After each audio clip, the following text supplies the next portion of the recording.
kita pertemuan-pertemuan yang lalu ya, bagaimana proses terjadinya luka itu kan jenisnya macam-macam ya. Jadi ada luka tumpul ya, ada luka tajam, ada luka tembak ya, dan ada luka sayat ataupun luka karena iritasi ya. Nah, hari ini saya akan menyampaikan bagaimana proses penyembuhan luka. Jadi kalau misalnya ada luka, mungkin Bapak Ibu pasti akan menyampaikan ke pasiennya ya, atau pasiennya akan bertanya, ini kapan sembuhnya? Kapan luka ini akan mengecil? Kapan luka ini akan mengering dan sebagainya? Ya mungkin dari proses pembelajaran hari ini Bapak Ibu semua bisa nanti menyampaikan hal tersebut jika pasiennya bertanya, atau pada saat Bapak Ibu menyampaikan harus dijaga lukanya supaya proses perbaikan terjadi dengan baik ya. Jadi seperti itu. Jadi tujuan dari proses pembelajaran hari ini ya Bapak Ibu bisa nanti akan menyampaikan informasi ini kepada pasien dan juga akan memberi saran-saran bagaimana proses penyembuhan luka terjadi dengan baik ya. Bergerak ini. Oke. Nggak bergerak ini saya buat gini saja ya nanti untuk karena kadang ininya suka nggak mau nih ya. Oke, proses penyembuhan luka ya. Jadi kalau penyembuhan luka itu adalah respon tubuh kita terhadap berbagai cedera ya, di mana proses penyembuhan ini sangat kompleks ya, kemudian juga dinamis, artinya penyembuhan ini akan banyak pengaruh-pengaruh ya, atau banyak dipengaruhi oleh berbagai faktor ya, yang akhirnya itu akan terjadi proses penyembuhan luka. Sebetulnya luka ini tanpa kita apa-apakan juga sebetulnya akan sembuh sendiri ya. Artinya di sistem integumen kita atau sistem kulit kita, dia juga memiliki pertahanan diri ya, atau dia mampu mempertahankan diri dari berbagai cedera tubuh yang sifatnya ringan ya. Mungkin kalau yang sudah berat ya, atau kerusakan kulit ini yang membutuhkan tindakan lain, yaitu pasti akan dilakukan tindakan-tindakan tertentu ya. Tapi pada intinya kulit itu akan mampu memperbaiki jaringan dengan sendirinya secara fisiologis ya. Nah, untuk itu kita kadang merasa bahwa luka itu pengen cepat sembuh dan sebagainya ya. Mungkin itu yang membuat kita akhirnya melakukan tindakan-tindakan tertentu ya. Oke, penyembuhan luka terkait dengan regenerasi sel. Artinya di sini bahwa yang namanya sel itu kan beregenerasi ya. Kalau ada terjadi lecet atau luka ataupun tusukan ataupun tekanan dan sebagainya, nah sel ini akan beregenerasi. Artinya dia akan mengembalikan dirinya ya, akan mengganti sel-sel yang rusak sesuai dengan kemampuan tadi yang saya bilang secara fisiologis. Nah, ini ditandai dengan bermacam-macam respon tubuh ya yang dilakukan untuk regenerasi sel tersebut. Artinya semua tubuh akan melakukan tugasnya, fungsinya masing-masing. Nah, idealnya luka yang sembuh ini kembali normal. Artinya struktur anatomi, fungsi dan penampilan luka itu akan baik atau kembali ke kondisi kulit yang normal. Namun ada beberapa luka yang memang tidak bisa kembali ke kondisi semula atau fungsinya nggak bisa kembali. Nah, ini yang menjadi permasalahan buat pasien ataupun ini yang dikatakan gejala sisa ya, atau sikatrik ya, kalau di medis itu sikatrik. Jadi bekas luka ya. Jadi bekas luka yang pastinya ini membuat nggak nyaman pasiennya, dan juga mungkin pasiennya merasa kurang percaya diri ya dengan penyembuhan luka yang kurang sempurna. Nah, untuk itu Bapak Ibu apabila bertemu dengan pasien ya dengan kondisi-kondisi tersebut, sebetulnya Bapak Ibu harus paham ya bagaimana penanganan terhadap berbagai macam luka, karena luka itu kan jenisnya banyak ya. Jadi dan juga semua nggak bisa dilakukan perawatan yang sama. Ya, kita pernah belajar, ingat nggak Bapak Ibu waktu itu ya, ada luka steril, ada luka kotor ya. Nah, itu penanganannya pun berbeda ya. Jadi kalau misalkan steril ya kita lakukan perawatan luka steril, artinya kita nggak boleh kontak dengan barang-barang atau benda-benda yang tidak steril ya. Jadi kita harus menggunakan handscoon-nya pun steril ya.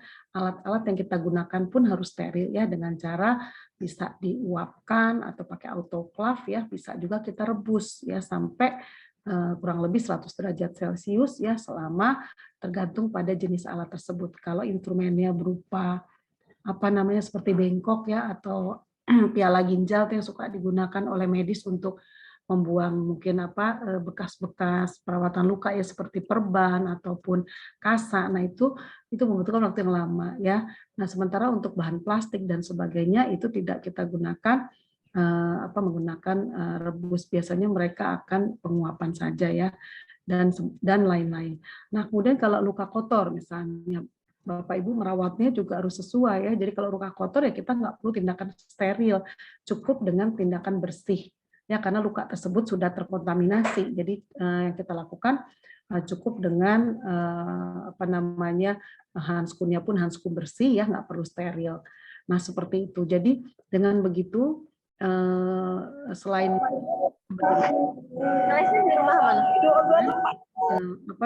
cairan-cairan yang kita gunakan juga ya, atau obat-obatan yang kita gunakan juga itu harus kita perhatikan ya. Mungkin Bapak Ibu yang ahli herbal ya pasti punya ramuan-ramuan tersebut.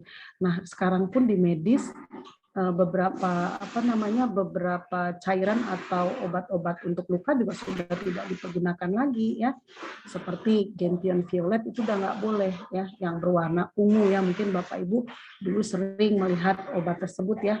Kalau kita mah dulu waktu zaman saya kecil itu biasa digunakan obat sariawan. Nah, itu sebetulnya nggak boleh lagi digunakan untuk luka ataupun untuk bagian dalam ya, karena ternyata di dalamnya terkandung zat-zat yang merusak jaringan.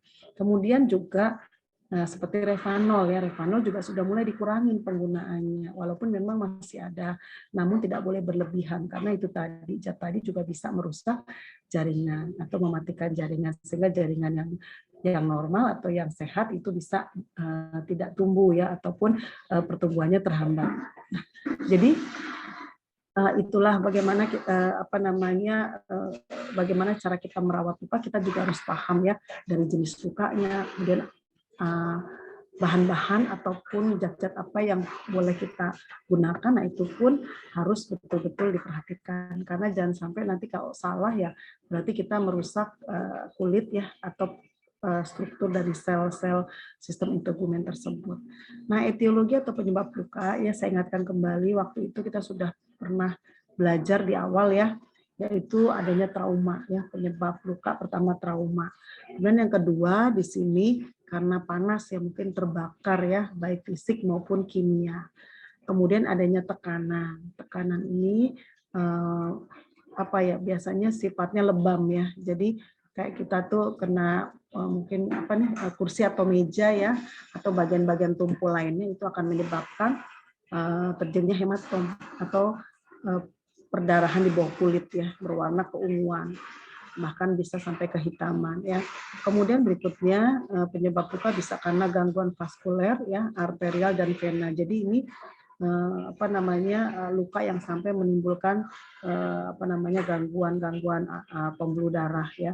Kemudian imunodefisiensi ya, ini untuk pasien-pasien yang terjadi masalah pada imunnya atau ketahanan tubuhnya juga bisa menyebabkan luka ya. Kemudian malignan atau cancer ya, atau tumor ganas. Kemudian efek obat-obatan dan penyakit metabolik. Nah, ini juga sudah pernah saya sampaikan di pertemuan yang sudah cukup lama ya. Kemudian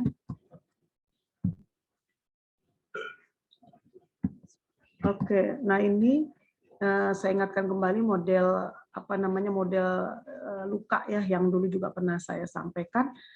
Ini di sini contohnya luka abrasi ya. Luka abrasi ini biasanya terjadi karena adanya mungkin kita kontak dengan benda atau sesuatu ya, yang menyebabkan permukaan kulit itu jadi kalau laserasi itu kan hanya permukaan epidermis ya, atau permukaan kulit yang tipis. Nah, kalau abrasi itu agak agak mungkin ke perbatasan dari dermis ya, jadi abrasi. Jadi abrasi itu kan seperti apa ya, runtuhnya bagian dari di sini maksudnya epidermis ya, jadi lukanya agak dalam. Kemudian kalau laserasi ini biasanya ya gesekan ya, ataupun selain gesekan bisa juga karena apa namanya ya, apa ya, kalau ya gesekan ya seperti kayak serempet gitu ya, ataupun tergesek oleh benda-benda yang tajam ya, itu namanya laserasi. Kemudian di sini fusion ya, ini biasanya ini agak dalam ya, jadi karena adanya benda tajam yang masuk ya, mungkin ranting, bisa juga kayu dan sebagainya. Kemudian di sini ada insisi. Kalau insisi ini luka biasanya yang kita sengaja buat ya oleh tenaga medis, yaitu dengan menggunakan apa namanya pisau bedah ya. Kemudian punktum. Punktum ini kayak tertusuk ya, seperti kena paku ya, kena duri ataupun kena bagian-bagian bahan atau bahan barang yang sifatnya seperti tajam ya, seperti tadi paku atau tusukan sate dan sebagainya. Kemudian amputasi ya, ini karena memang bagian tubuh kita mungkin memang harus ada yang dihilangkan atau diamputasi dikarenakan jaringan tersebut sudah mati ya, tak bisa lagi dipertahankan. Bila dipertahankan bisa mempengaruhi jaringan-jaringan yang lain. Ya, ini biasanya terjadi pada pasien dengan luka gangren ya, pada pasien dengan penyakit gula atau diabetes mellitus. Nah, untuk jenis luka tadi ya, berdasarkan kategori kita bagi lagi menjadi luka aksidental ya. Jadi luka aksidental ini cedera yang kita tidak sengaja, artinya kita tidak seperti insisi tadi ya, itu kan kita sengaja kita buat oleh medis ya. Tapi kalau aksidental itu memang kecelakaan ya, tiba-tiba kita kena luka ya, karena biasanya kena pisau ya, kemudian luka tembak, luka bakar. Nah, ini biasanya yang namanya luka aksidental ini biasanya pinggirannya itu atau tepinya itu bergerigi ya, bergerigi karena tidak rata tadi ya, karena memang kecelakaan ini secara akut ya, tiba-tiba, kemudian biasanya berdarah dan luka ini tidak steril. Jadi lukanya dikategorikan kotor. Kemudian luka bedah. Kalau luka bedah ini beda dengan luka aksidental tadi ya. Kalau ini lukanya sifatnya steril ya, karena memang ini direncanakan dan dilakukan dengan menggunakan apa namanya jarum ataupun pisau bedah ya. Dan itu betul-betul diinsisinya dengan baik, makanya tepinya dia juga rata, bersih lukanya, dan kalaupun ada perdarahan itu pun terkontrol. Karena apa? Karena memang insisi itu dibuat pastinya sudah diprediksi bahwa daerah mana yang sedikit ataupun banyak sekali pembuluh darah. Dan ini dikendalikan dengan asepsi bedah. Artinya apa? Pada saat melakukan penyayatan ini sudah dilakukan desinfeksi ya. Jadi sudah menghapus samakan daerah yang akan disayat ya dengan menggunakan biasanya betadin ya ataupun desinfektan lainnya yang digunakan pada saat proses operasi. Berdasarkan integritas kulitnya ya, di sini ada yang namanya luka tertutup dan luka terbuka. Bagaimana dengan luka tertutup ya, ini tidak terjadi kerusakan pada integritas kulit, artinya kulit itu utuh gitu ya. Hanya cedera ini memang di bagian dalam dan mungkin ada perdarahan. Nah, untuk luka tertutup ini juga kita jangan anggap remeh gitu ya, karena luka tertutup ini biasanya kan nggak kelihatan. Jadi seolah-olah kita nggak luka, tapi ternyata bagian apa namanya internal apa namanya mungkin kulit ataupun tubuh kita ya itu tadi kita tidak tahu sejauh mana luka itu ya. Nah, ini juga harus kita betul-betul lakukan pemeriksaan. Kalau memang ada luka yang tertutup ya kita harus benar-benar observasi bahwa luka itu tidak sampai melukai organ di dalamnya atau organ-organ vital di tubuh kita. Kemudian untuk luka terbuka, nah ini kebalikannya dengan luka tertutup ya. Ini kita bisa lihat luka terbuka ini karena ini akan melibatkan robeknya kulit ataupun membran mukosa dan adanya perdarahan yang bisa kita lihat dari jaringan-jaringan yang rusak akibat luka tersebut. Nah, kondisi luka terbuka ini memang berisiko infeksi. Karena apa? Karena itu tadi lukanya terbuka. Nah, itu merupakan, saya selalu katakan, port di entry, tempat awal masuknya mikroorganisme karena memang ada integritas kulit yang terbuka, ya, sehingga ini memang harus kita betul-betul observasi, kita bersihkan luka dengan baik, kita rawat luka dengan baik, dan kita observasi selama 1x24 jam, ya. Terkait dengan proses infeksi kan terjadi 1x24 jam, ya. Mungkin kalau 4 atau 6 jam itu belum terjadi, tetapi kita lakukan observasi untuk mengetahui bahwa apakah luka itu betul-betul bebas dari infeksi. Kemudian berdasarkan description, ya, di sini ada luka abrasi, kemudian ada luka punktur dan luka-luka lainnya. Tadi yang sudah saya sampaikan gambarnya, luka abrasi biasanya dia superficial, ya, jadi di bagian permukaan epidermis, ya. Nah, ini akibat prosedur dermatologik, ya, misalnya pengangkatan jaringan skar atau jaringan yang jaringan yang terkena luka tersebut, ya, atau jaringan atau proses penyembuhan luka yang tidak sempurna, itu namanya skar. Nah, itu kita sebut sebagai luka abrasi, ya, karena adanya gesekan kulit. Kemudian punktur, kalau punktur ini adanya penetrasi atau adanya sesuatu yang masuk ke dalam kulit kita ataupun bagian-bagian tubuh kita yang terkena, ya. Itu bisa disengaja, bisa tidak disengaja, ya, oleh alat-alat tajam yang tadi sudah saya sampaikan, misalnya berupa paku, ya, tusuk sate, kemudian ranting yang berbentuk lancip, ya, ataupun tajam. Kemudian laserasi. Laserasi ini tepi lukanya agak kasar, disertai adanya robekan jaringan-jaringan sekitarnya. Nah, objek ini bisa juga terkontaminasi, jadi berisiko infeksi. Tadi saya sudah sampaikan juga, ya, di gambar, ya, bahwa sobekan-sobekan pada jaringan superficial, ya. Tapi itu pun juga harus diperhatikan karena memang tadi yang saya bilang, kalau udah integritas kulit terganggu sudah pasti berisiko infeksi, sehingga perlu kita perawatan.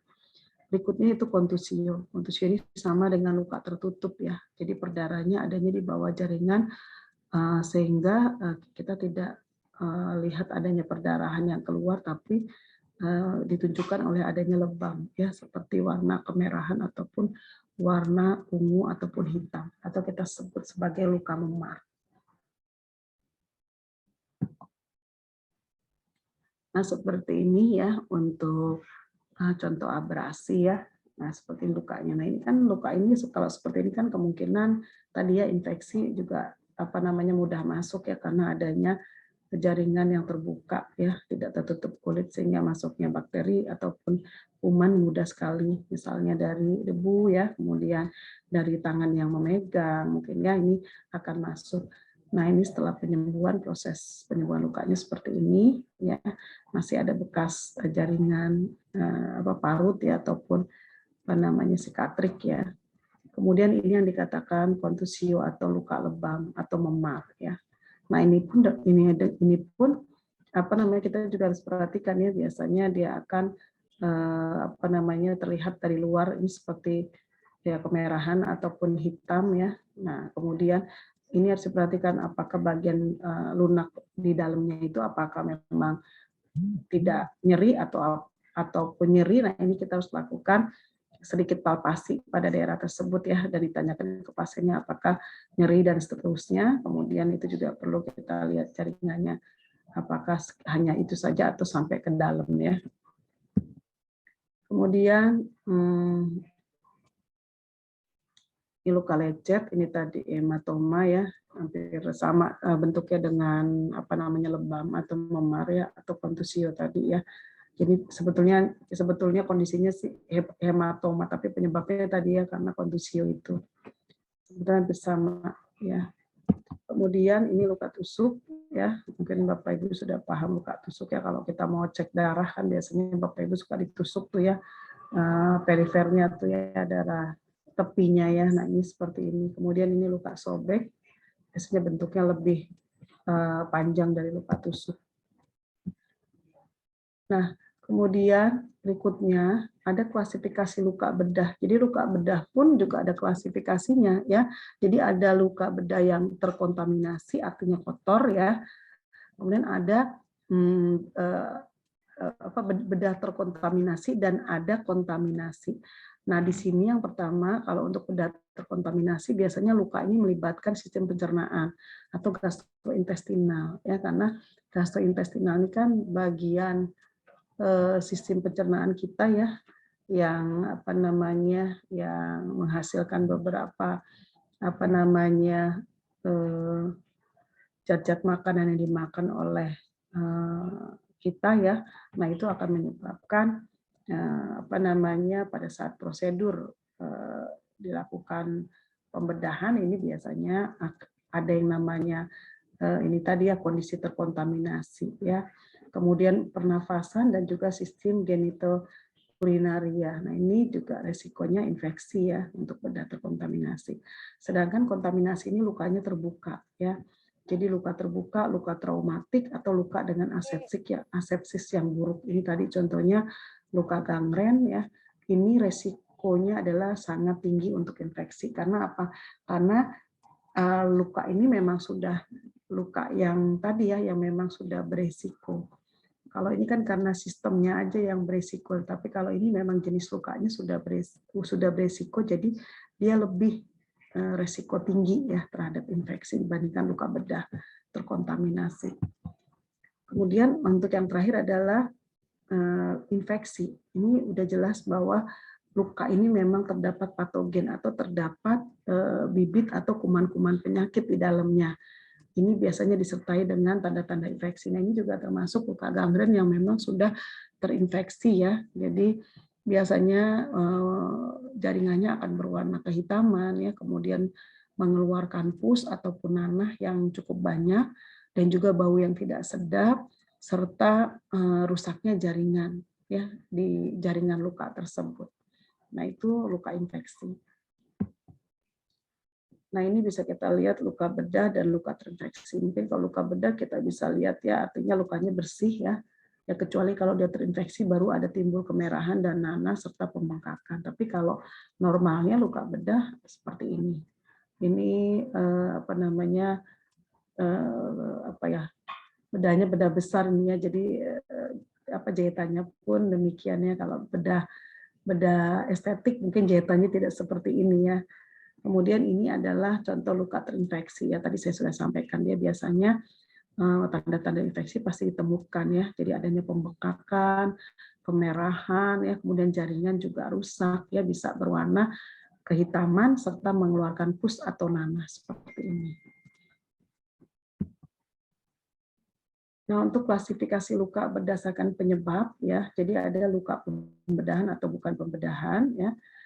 Ada luka akut dan kronik. Kalau akut itu luka yang tiba-tiba terjadi. Kalau kronis ini biasanya sudah ada luka sebelumnya, kemudian luka ini berlanjut, ya, mungkin sampai berbulan-bulan bahkan sampai bertahun-tahun, ya.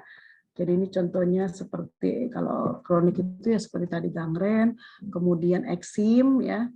Nah, itu kalau akut itu bisa karena memang terjadi penyebab lukanya saat itu, ya. Jadi saat itu ataupun tidak lebih dari 2 hari, ya, artinya dia tiba-tiba gitu, ya. Nah, kemudian berdasarkan kedalaman jaringan. Kalau berdasarkan kedalaman jaringan tadi kita sudah lihat, ya, contohnya laserasi, ya, abrasi itu jenis-jenis superficial, artinya yang mengenai hanya bagian kulit luar, ya, jadi bagian kulit luar. Ya, itu namanya bagian superficial, jadi bagian permukaan saja.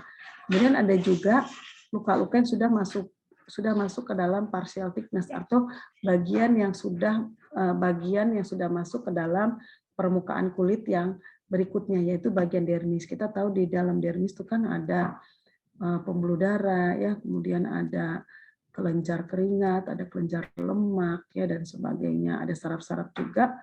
Nah, ini masuk ke dalam partial thickness. Ini juga tergantung tadi, ya, seperti luka gangren juga ada yang cuma sampai superficial awalnya, kemudian bisa sampai dalam ke dermis. Demikian juga luka dekubitus, ya. Jadi untuk pasien-pasien ataupun biasanya lansia-lansia yang dirawat di rumah yang nggak bisa bangun, nggak bisa kemana-mana, hanya tidur saja, itu juga bisa mengalami luka dekubitus, ya. karena tekanan pada bagian tubuh yang menonjol, biasanya pada bagian tulang ekor ya, kemudian tumit dan juga tulang punggung ya.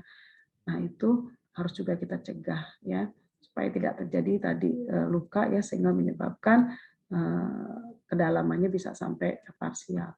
Kemudian untuk yang full thickness ini luka pada lapisan paling dalam ya, itu pada lapisan hipodermis ya, bisa sampai ke otot ya, kemudian sampai ke tulang, bahkan sampai ke tendonnya ya. Jadi ini pun bisa terjadi pada luka gangren ya, bisa sampai sini. Jadi tergantung derajatnya. Kalau misalkan derajat 1 dia masih ringan, derajat 2 dia sudah masuk ke dermis, derajat 3 sudah masuk hipodermis, dan derajat keempat sudah sampai ke tendon, tulang, dan fasia. Nah, ini kan sangat mengganggu ya buat pasien, sehingga pasien tidak bisa berjalan. Bahkan kalau dia tidak dilakukan perawatan rutin, mungkin dia bisa dilakukan amputasi ya kalau terjadi kematian atau nekrosis pada jaringan sekitar luka tersebut.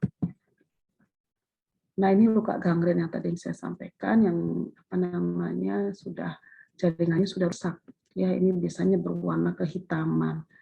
Ya, kalau yang masih merah jambu ya ini masih bagus jaringannya, tapi kalau sudah merahnya seperti ini sudah infeksinya sudah cukup berat. Kalau sudah hitam gini jaringannya sudah mati. Jadi kita lakukan penusukan pada daerah situ juga dia sudah tidak merasakan lagi,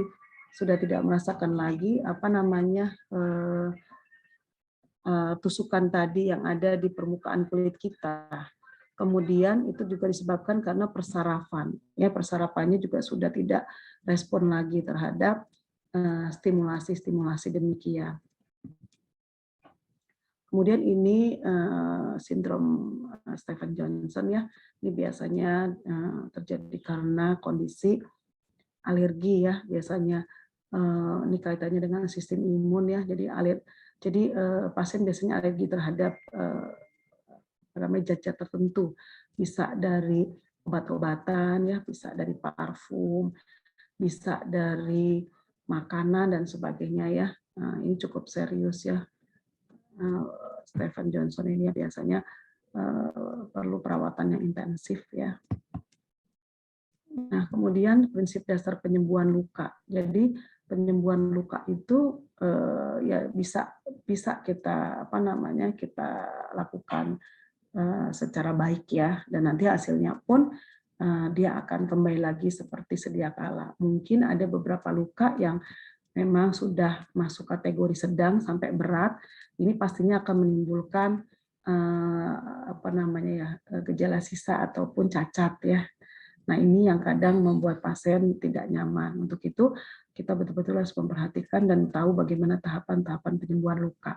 Secara fisiologis, penyembuhan luka normal itu ada fasenya ya. Yang pertama adalah fase homeostasis, ada fase inflamasi, granulasi, dan maturasi. Nah, ini merupakan proses penyembuhan luka yang kita harus tahu ya. Minimal kita harus paham saat bagaimana kita melakukan perawatan luka sehingga tidak mengganggu proses penyembuhan luka. Nah, itu yang harus kita menjadi perhatian.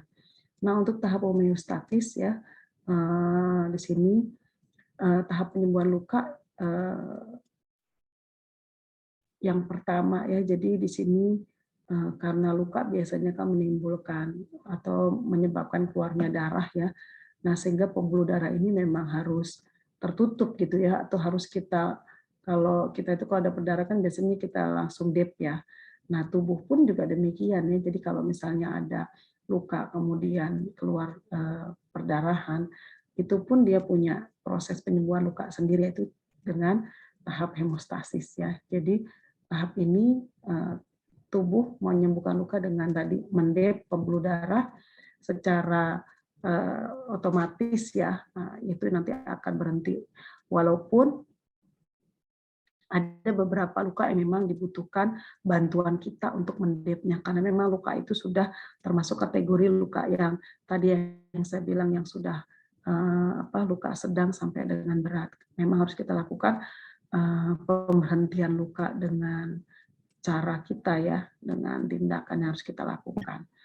Nah, di sini pada saat perdarahan berhenti itu memang proses penyembuhan luka ini dipengaruhi oleh sistem imun kita ya, dan juga di situ termasuk komponen darah ya yang ikut berperan, yaitu platelet ya. Jadi platelet ini bekerja untuk mekanisme pembekuan sel darah ya. Jadi pada saat kita luka, tubuh pasti akan mengeluarkan platelet untuk menghentikan perdarahan tersebut. Nah, pada saat itu juga pembuluh darah menjadi vasokonstriksi atau mengecil ya. Itu tujuannya yaitu tadi pada saat dia kena luka, respon tubuh itu dia akan melakukan vasokonstriksi ya pembuluh darah sehingga perdarahan bisa berhenti.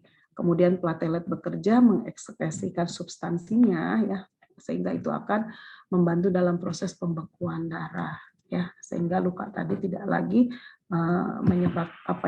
mengeluarkan perdarahan yang cukup banyak.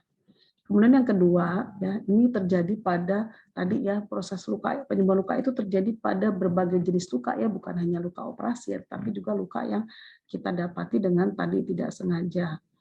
Nah untuk yang tahap kedua untuk penyembuhan luka itu tahap inflamasi.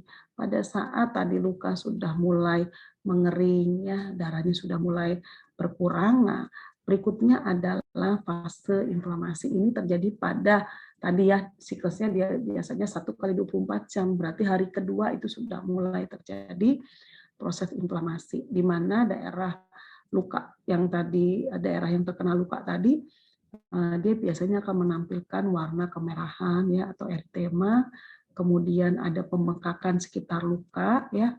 Kemudian kalau kita raba daerah luka tersebut dia biasanya akan teraba hangat ya dan biasanya sering dihubungkan dengan nyeri. Biasanya pasiennya akan mengeluh nyeri.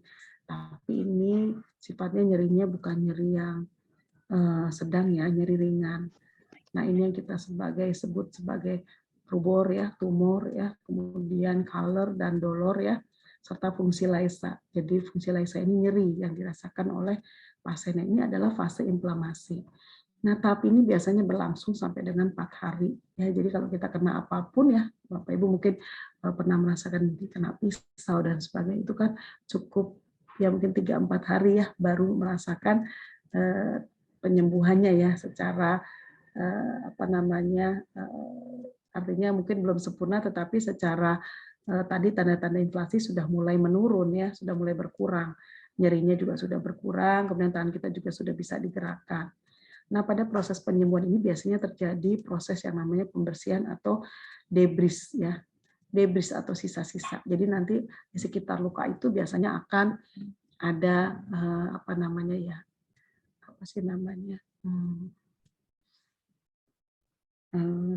lupa ya istilahnya. Jadi seperti serbuk-serbuk bekas kulit gitu, bekas kulit yang mengalami pengelupasan ya, namanya krusta. Namanya krusta. Jadi dia akan bekas-bekas sekitar luka itu akan runtuh gitu ya, atau akan akan runtuh atau akan terkelupas ya seperti itu. Itu namanya proses tubuh kita sedang melakukan pembersihan terhadap luka ya, sehingga luka itu nanti akan kembali dengan baik ya. Kemudian respon inflamasi ini juga menyebabkan pembuluh darah, artinya ya pembuluh darah ini rusak ya, sehingga dia mengeluarkan plasma. Biasanya dari luka itu setelah perdarahan, biasanya luka akan di sekitar luka itu akan kita lihat cairan berwarna di sini berwarna nggak putih sih ya, mungkin kekuning-kuningan ya. Nah itu adalah plasma ya, plasma yang ada yang merupakan komponen dari sel darah merah ya. Nah plasma ini fungsinya yaitu dia akan membantu dalam perlindungan terhadap infeksi ya, dia akan memakan kuman-kuman ataupun bibit-bibit penyakit yang ada di sekitar luka. Jadi ini adalah mekanisme pertahanan tubuh kita terhadap proses infeksi. Ya. Jadi sebetulnya secara alami tubuh kita melindungi bagian kulit kita apabila terjadi infeksi. Jadi luar biasa ya. Nah setelah itu plasma ini juga dibantu oleh sel-sel emas ya, secara lokal, bukan sel emas yang ada di dalam tubuh. Itu kan ada lokal, ada seluler ya, atau ada prosesnya sendiri di dalam vaskularisasi tubuh kita ya secara internal ya. Kemudian fibrin ya, fibrin ini terbentuknya benang-benang yang akan menutup luka dengan baik ya. Nah ini yang nantinya setelah mengering ya tadi ya akan berbentuk seperti tadi yang saya bilang krusta ya, jadi dia akan mengering dan dia akan runtuh. Nah kadang-kadang kan kita suka nggak sabar ya, kita korek-korek itu luka ya, atau kita pengen bersihkan sendiri. Sebetulnya biarkan aja, jangan kita korek-korek, tapi kalau memang dia sudah ada di sekitar kita yang memang sudah runtuh ya kita bersihkan saja dengan NaCl ataupun dengan cairan-cairan yang memang dibutuhkan untuk perawatan luka ya. Oke, seperti itu. Jadi jangan kita korek-korek ya. Nanti kalau kita korek-korek akhirnya fibrin-fibrin tadi itu yang benang-benang halus tadi yang sudah terbentuk, sudah menutupi kulit, akhirnya hancur dan akhirnya luka berdarah lagi. Nah itu ya, itu juga harus hati-hati. Penggunaan instrumen juga seperti pinset ya ataupun apapun ya yang kita lakukan di bagian luka pasien itu harus hati-hati. Kemudian tugas selanjutnya itu setelah ini dia akan membentuk sel-sel ya, sel-sel baru ya, atau terjadi yang namanya regenerasi sel ya setelah proses luka tadi. Nah ini juga sama ya. Jadi di situ juga banyak makrofag ya yang akan memakan bibit-bibit atau kuman penyakit sebagai mekanisme pertahanan selanjutnya supaya infeksi itu tidak terjadi. Makanya biasanya kenapa sih luka itu kadang harus ditutup ya. Kalaupun dibuka juga biasanya kita keluarga disuruh tidak boleh memegang luka dengan tangan terbuka ya. Tujuannya tadi supaya tidak terjadi infeksi sekunder ya terhadap dari apa yang kita lakukan terhadap luka. Kemudian yang berikutnya adalah fase proliferasi, granulasi, dan kontraksi. Nah ini adalah fase yang berawal dari hari keempat. Tadi kan sampai hari keempat ya, tahap kedua. Sekarang tahap ketiga yaitu dari hari keempat sampai ke hari 21, berarti kurang lebih 3 minggu ya. Nah ini luka sudah mulai terjadi tadi ya granulasi. Jadi selnya sudah beregenerasi ya, sudah membentuk sel-sel baru. Dia biasanya akan berwarna kemerahan ya. Nah ini juga harus hati-hati ya pada saat merawatnya karena kalau nanti dia tidak hati-hati granul-granul ini akan rusak dan akhirnya penyembuhan lukanya nggak sempurna. Jadi kadang timbul permukaan yang tidak rata ya. Nah itu. Kemudian ukuran lukanya juga bisa menjadi lebih besar ya karena tadi proses granulasinya mungkin terganggu oleh yang kita lakukan ya, mungkin menggaruknya atau mungkin kita terlalu menekan bagian tersebut dengan alat yang kita gunakan, nah itu akan merusak granulasi. Kemudian tadi ya biasanya berwarna merah tadi ya, kemudian agak dalam biasanya ya kalau untuk granulasi kita harus betul-betul perhatikan penyembuhan luka ini dengan baik ya.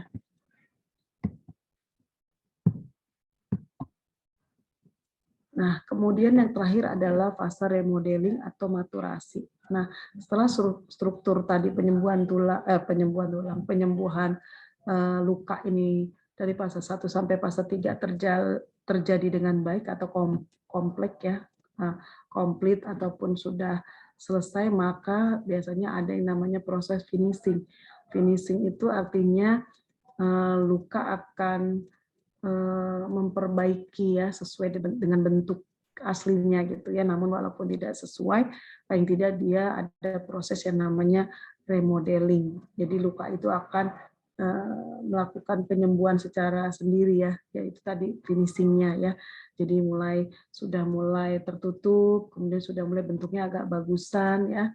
Nah ini dikatakan fase remodeling. Nah ini juga kita juga harus hati-hati ya, jangan sampai luka tersebut tadi terkena tekanan atau terkena tindakan yang akhirnya merusak kembali luka. Nah, ini kurang lebih membutuhkan waktu 2 tahun untuk penyembuhan secara optimal ya. Jadi seperti itu, makanya luka itu kan ada yang memang sembuhnya sebentar, ada yang itu kan tadi tergantung pertama tadi jenisnya, kemudian kedalamannya ya, dan faktor-faktor lainnya. Nah, ini sehingga menyebabkan luka itu penyembuhan secara fisiologisnya itu kurang lebih 2 tahun ya.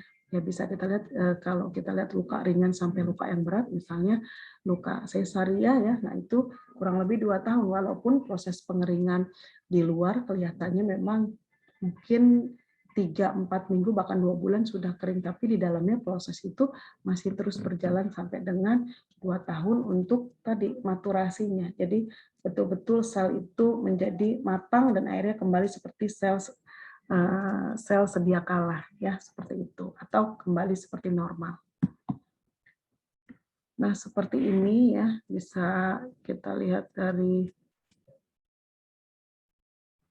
proses penyembuhan luka itu ya. Ada dari mulai fase inflamasi ya, kemudian fase proliferatif, tadi sama ya, sebetulnya ini proliferatif digabung antara fase kedua dengan fase ketiga, dan ini proses maturasi. Jadi kalau lihat di sini seperti itu prosesnya ya. Jadi kelihatannya di atas sudah kering, yang di bawahnya ini yang tadi membutuhkan waktu sampai dengan 2 tahun untuk luka-luka yang memang dalam ya. Kemudian di sini juga disampaikan ya di sini di mana proses pertama terjadinya luka yaitu adanya perdarahan ya, adanya perdarahan, kemudian inflamasi ini mulai adanya tadi beberapa tahapan proses inflamasi ya, seperti suhu, kemudian warnanya kemerahan, kemudian udem bengkaknya ya, kemudian ada nyerinya ya, kemudian bisa kadang keluar berupa cairan ya, dan seterusnya. Kemudian fase proliferasi. Nah, ini tadi terkait juga dengan adanya granulasi ya. Kemudian yang terakhir yaitu proses penyembuhan atau remodelingnya. Jadi luka dikembalikan seperti sedia kala. Nah, ini proses penyembuhan luka yang sehat atau yang normal ya.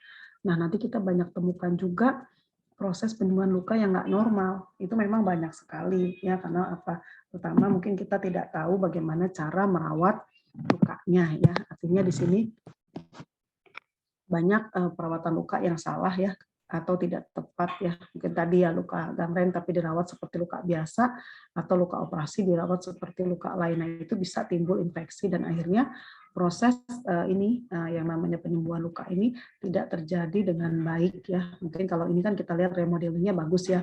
Mungkin kalau sudah telat, misalkan telat atau mungkin salah dalam pengobatan, dia tidak akan seperti ini remodelingnya ya.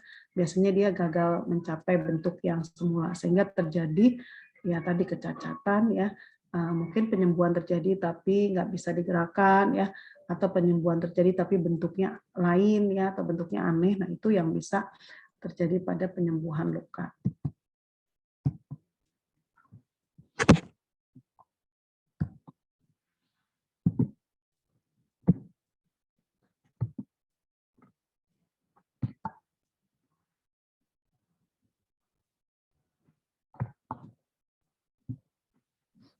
Halo Bu, ada kendala? Oke. Oke, siap. Sinyalnya nih. Oke, Bapak Ibu, itu materi tadi yang saya sampaikan ya, tentang proses penyembuhan luka ya, mulai dari definisi sampai pada proses penyembuhan luka itu sendiri. Nah, kadang-kadang Bapak Ibu sendiri kan sering ya punya pasien dengan berbagai berbagai macam kondisi luka ya, pastinya itu akan akan membuat pengalaman Bapak Ibu bertambah banyak ya. Namun kadang itu tadi ya, pasien kan suka nggak sabar ya terhadap penyembuhan luka. Misalkan sudah diobati, Namun pasien pengennya biasanya cepat. Sebetulnya proses penyembuhan luka itu nggak bisa cepat ya, karena tadi kita sudah lihat bahwa hari pertama sampai ke-4 aja itu untuk luka yang ringan ya, seperti kena pisau ya, ataupun mungkin kena ada gesekan dan segala macam, itu kurang lebih 4 hari ya. Nah, untuk luka-luka yang serius sudah pasti waktunya lama. Nah, ini kadang pasien ini nggak sabar ya, sehingga luka tersebut mungkin tidak dirawat dengan baik atau dirawat dengan berbagai macam obat-obatan di luar dari program yang sudah kita berikan. Nah, kemudian juga faktor-faktor lain yang banyak mempengaruhi penyembuhan luka waktu di awal dulu ya, pernah saya sampaikan, di situ ada juga faktor yang berpengaruh, yaitu faktor kebersihan diri ya. Artinya kalau kita ada luka, kita juga tetap memperhatikan kebersihan diri. Artinya kita tetap lakukan mandi gitu ya. Mungkin daerah yang memang ada luka itu yang boleh kena air, ada juga yang tidak boleh ya. Nah, itu kita bisa lindungi, tapi untuk kulit yang lainnya tetap kita lakukan kebersihan. Kemudian juga dari faktor nutrisi ya. Nutrisi ini juga mempengaruhi proses penyembuhan luka ya.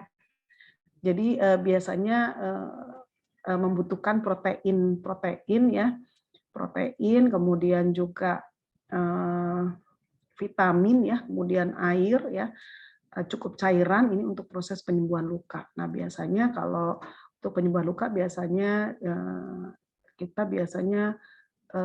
sampaikan bahwa program dietnya itu biasanya kita berikan protein yang baik ya. Biasanya sih kalau di rumah sakit itu sendiri ataupun di bidang kesehatan biasanya kita suka mengindikasikan pemberian protein dari putih telur ya. Jadi dari putih telur. Jadi pasien misalkan sehari bisa makan 3 sampai 4 putih telur ya, pagi, siang, sore gitu ya, putih telurnya saja karena itu merupakan albumin ya. Jadi kadar protein yang cukup tinggi ya dari telur, kemudian juga dari protein-protein lainnya baik hewani lainnya maupun nabati ya. Kemudian tadi cukup cairan sesuai dengan berat badan ya, 1,5 sampai 2 liter per hari. Kemudian vitamin ya, biasanya berwarna hijau dan juga berwarna merah ya. Kemudian untuk vitamin C juga ditingkatkan serta vitamin E ya. Kemudian cukup istirahat dan menjaga tadi luka supaya tidak terkontaminasi, ya kita harus lakukan perawatan luka. Nah, seperti itu Bapak Ibu semua ya. Kalaupun ada perawatan luka dengan menggunakan metode-metode modern, memang itu sudah dikembangkan saat ini. Jadi ada beberapa kita sebutnya sebagai dressing ya. Jadi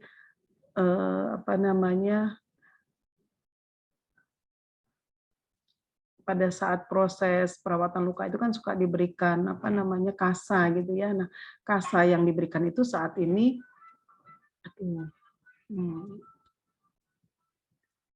lagi nggak bagus ini zoom-nya. Oke. Maaf ya, biasa seperti itu. Dressing itu biasanya sudah diberikan obat-obatan ya. Jadi itu sangat membantu untuk revitalisasi sel-sel dalam penyembuhan luka. Nah, sekarang sudah dikembangkan itu dressing yang sudah modern. Jadi kita nggak perlu lagi memberikan obat-obatan ya secara ya kalau saat ini kan mungkin kita kasih salep atau apa ya. Kalau yang sekarang sudah mulai banyak itu tadi ya dressing modern yang sudah langsung ditutup lukanya dan di dalamnya itu sudah ada obat-obatan yang akan membantu proses penyembuhan luka. Seperti itu Bapak Ibu. Oke, hari ini materi dari saya cukup sekian. Mungkin nanti dari Bapak Ibu ada yang mau bertanya atau ada yang mau berbagi pengalaman atau ada mungkin yang sudah merawat luka dengan metode-metode yang Bapak Ibu lakukan, nggak masalah. Yang penting tadi Bapak Ibu tahu konsep bagaimana luka itu sembuh ya, ada fase-fasenya dan di mana fase-fase itu yang harus diperhatikan oleh Bapak Ibu. Kapan dia terjadi regenerasi sel ya, kemudian kapan dia remodeling dan kapan kita boleh merawat luka apa namanya secara sederhana dan juga mungkin perawatan luka khusus itu ya. Nah, itu tergantung pada jenis lukanya. Mungkin itu Bapak Ibu. Silakan saya kembalikan ke host kita malam ini. Silakan Pak. Ya, baik. Terima kasih Ibu dosen untuk paparannya. Ya, kita langsung saja buka sesi pertanyaan. Di sini sudah ada yang raise hand, Pak Asep dan Ibu Egi. Baik, Pak Asep dulu. Silakan Pak Asep. Enggak. Ya, baik Bu. Terima kasih. Iya, Pak Asep. Terima kasih. Pak Asep, Ini, saya Bu, mau tanya dulu Pak Asep. Pak Asep itu SSY apa Pak Asep? SSY apa tuh? Sarjana Syariah, Bu. Oh, Bapak jadi sarjana syariah ya? Ya. Oke. Dari mana Pak? Dari universitas mana? Dari STAI Alam Usyariah Garut, Bu. Oh iya. Berarti ini ya mempelajari apa Pak? Syariah yang ada di kita. Hukum ekonomi. Hukum ya Pak, hukum syariah ya. Oh gitu, hukum Ya. syariah. Oh Ya. iya. Oke, silakan Pak mau tanya. Enggak, Bang Asep. Iya. Baik, terima kasih Bu. Ini menarik sekali ya Bu tentang proses penyembuhan luka, perawatan ya. Kemarin perawatan ya. Sekarang penyembuhan luka. Ini kan tadi kan Ibu telah memaparkan berbagai jenis luka yang terjadi pada diri manusia atau ya. Itu kan ada yang luka disengaja, tidak disengaja. Mungkin juga ada luka ini Bu, ada luka. Saya mau bertanya tentang bagaimana cara merawat luka yang memang terjadi dari diri kita sendiri ya, seperti tadi kan ada eksim, kemudian bisu, kan bisu itu suka ada luka Bu, besar lukanya. Itu bagaimana proses perawatannya supaya memang tepat. Yang itu yang pertama. Yang kedua, saya juga pernah tuh mengobati luka-luka yang memang tapi lukanya luka ringan ya, seperti keiris pisau sedikit atau misalkan apa. Itu setelah dibasuh pakai, atau walaupun nggak ada air itu saya suka pakai getah pisang Bu. Tadi bunga pisang itu langsung, atau pakai karinyu gitu. Tapi alhamdulillah kering gitu. Nah, terus itu kan alhamdulillah sembuh. Kemudian ada lagi kejadian kasus. Pernah juga nih ada luka, ada luka sedikit ya, enggak terlalu besar. Dibasuh kemudian pakai Tensoplast, ternyata malah bengkak Bu. Nah itu kenapa seperti itu Bu? Terima kasih. Oke, Pak Asep. Silakan Ibu dosen langsung saja dijawab. Iya. Terima kasih Pak Asep. Ya tadi Pak Asep pengalamannya cukup banyak ya merawat luka ya. Yang pertama tadi kalau luka sederhana tadi ya Pak, seperti luka kena pisau atau apa. Ya Bapak tadi lakukan sudah betul. Yang penting intinya kalau ada luka berarti kita harus bersikat dulu ya Pak. Misalkan Bapak punya di rumah misalkan punya NaCl, boleh bersihkan dengan NaCl. Ya, NaCl itu kan larutan sodium ya. Garam ya. Oke. Kemudian kalau enggak ada air mengalir boleh, atau dibersihkan dengan air mineral boleh. Intinya itu pertama, apapun yang ada di rumah itu ya bisa kita gunakan ya untuk pembersihan luka. Karena luka itu kan waktu dia terkena benda apapun, benda itu ditakutkan dia ada mikroorganisme ya yang bisa menyebabkan infeksi ya. Apalagi kalau kita tahu ya luka tetanus ya. Karena paku ataupun seng ataupun yang benda-benda berkarat. Nah intinya apapun kita harus bersihkan dulu. Dengan tadi kalau memang punya NaCl, bersihkan dengan NaCl. Cairan infus itu ya, warnanya labelnya itu warna orange, itu nanti ada tulisannya NaCl.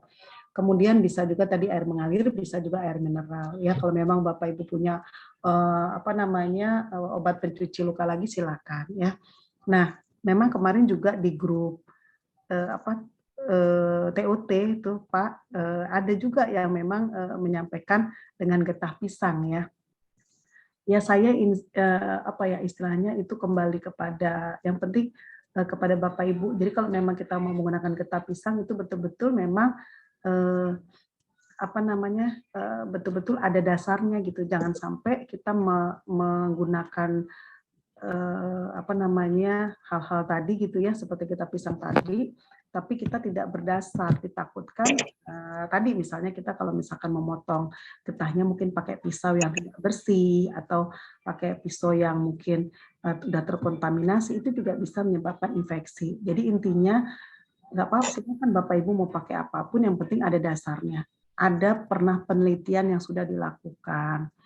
Ya, penelitian ini artinya penelitian sederhana lah, apakah metodenya dengan survei atau apa gitu, tapi minimal ada. Kalau memang itu sudah dikembangkan di buku-buku herbal, monggo aja, nggak masalah. Mungkin dari cara penyayatan getah pisangnya aja ya, karena apa yang namanya mikroorganisme itu bisa aja menempel pada alat apapun atau benda apapun. Nah, itu yang kadang-kadang yang salah bukan getahnya, tapi yang salah adalah alat yang digunakannya ya, yang itu bisa berdampak karena kulit ini terbuka. Tadi kan saya udah bilang pot di entry, jadi tempat masuknya mikroorganisme. Sehingga tadi getah pisang yang tadinya bagus, yang memang asli, tapi karena pisau yang digunakan nggak bersih, nah itu bisa menyebabkan infeksi. Seperti itu Pak Asep. Kemudian tadi Bapak juga katanya ada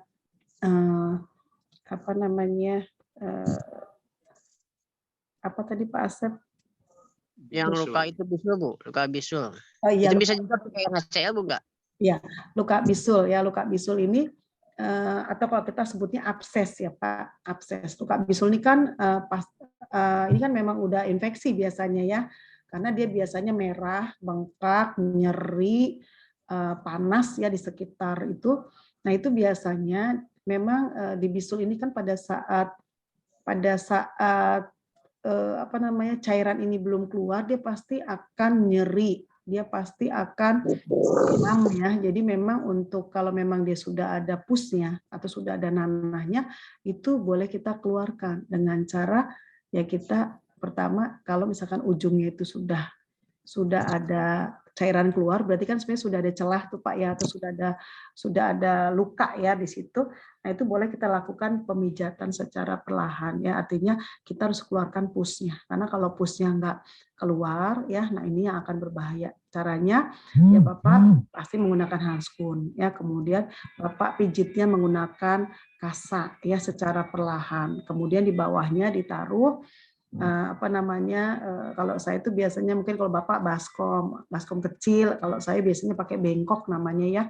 Nah itu kemudian kita cuci, tadi bisa pakai NaCl ya, bisa pakai air mineral untuk awal ya, kemudian atau cairan betadin ya, paling bagusnya kalau memang ada, bisa juga betadin dengan NaCl itu digabung ya, itu diencerkan ya betadinnya dengan NaCl, kemudian itu nanti dituangkan ke luka tersebut sambil dilakukan pemijatan sampai pus itu keluar semua sampai bersih ya. Nah kalau memang ada darah yang keluar, yaitu kita dep, artinya kita dep, Bapak tahu ya, kasa itu kita buat gulungan ya, biasanya cara menggulungnya. Sebentar ya, saya ambil tisu dulu ya.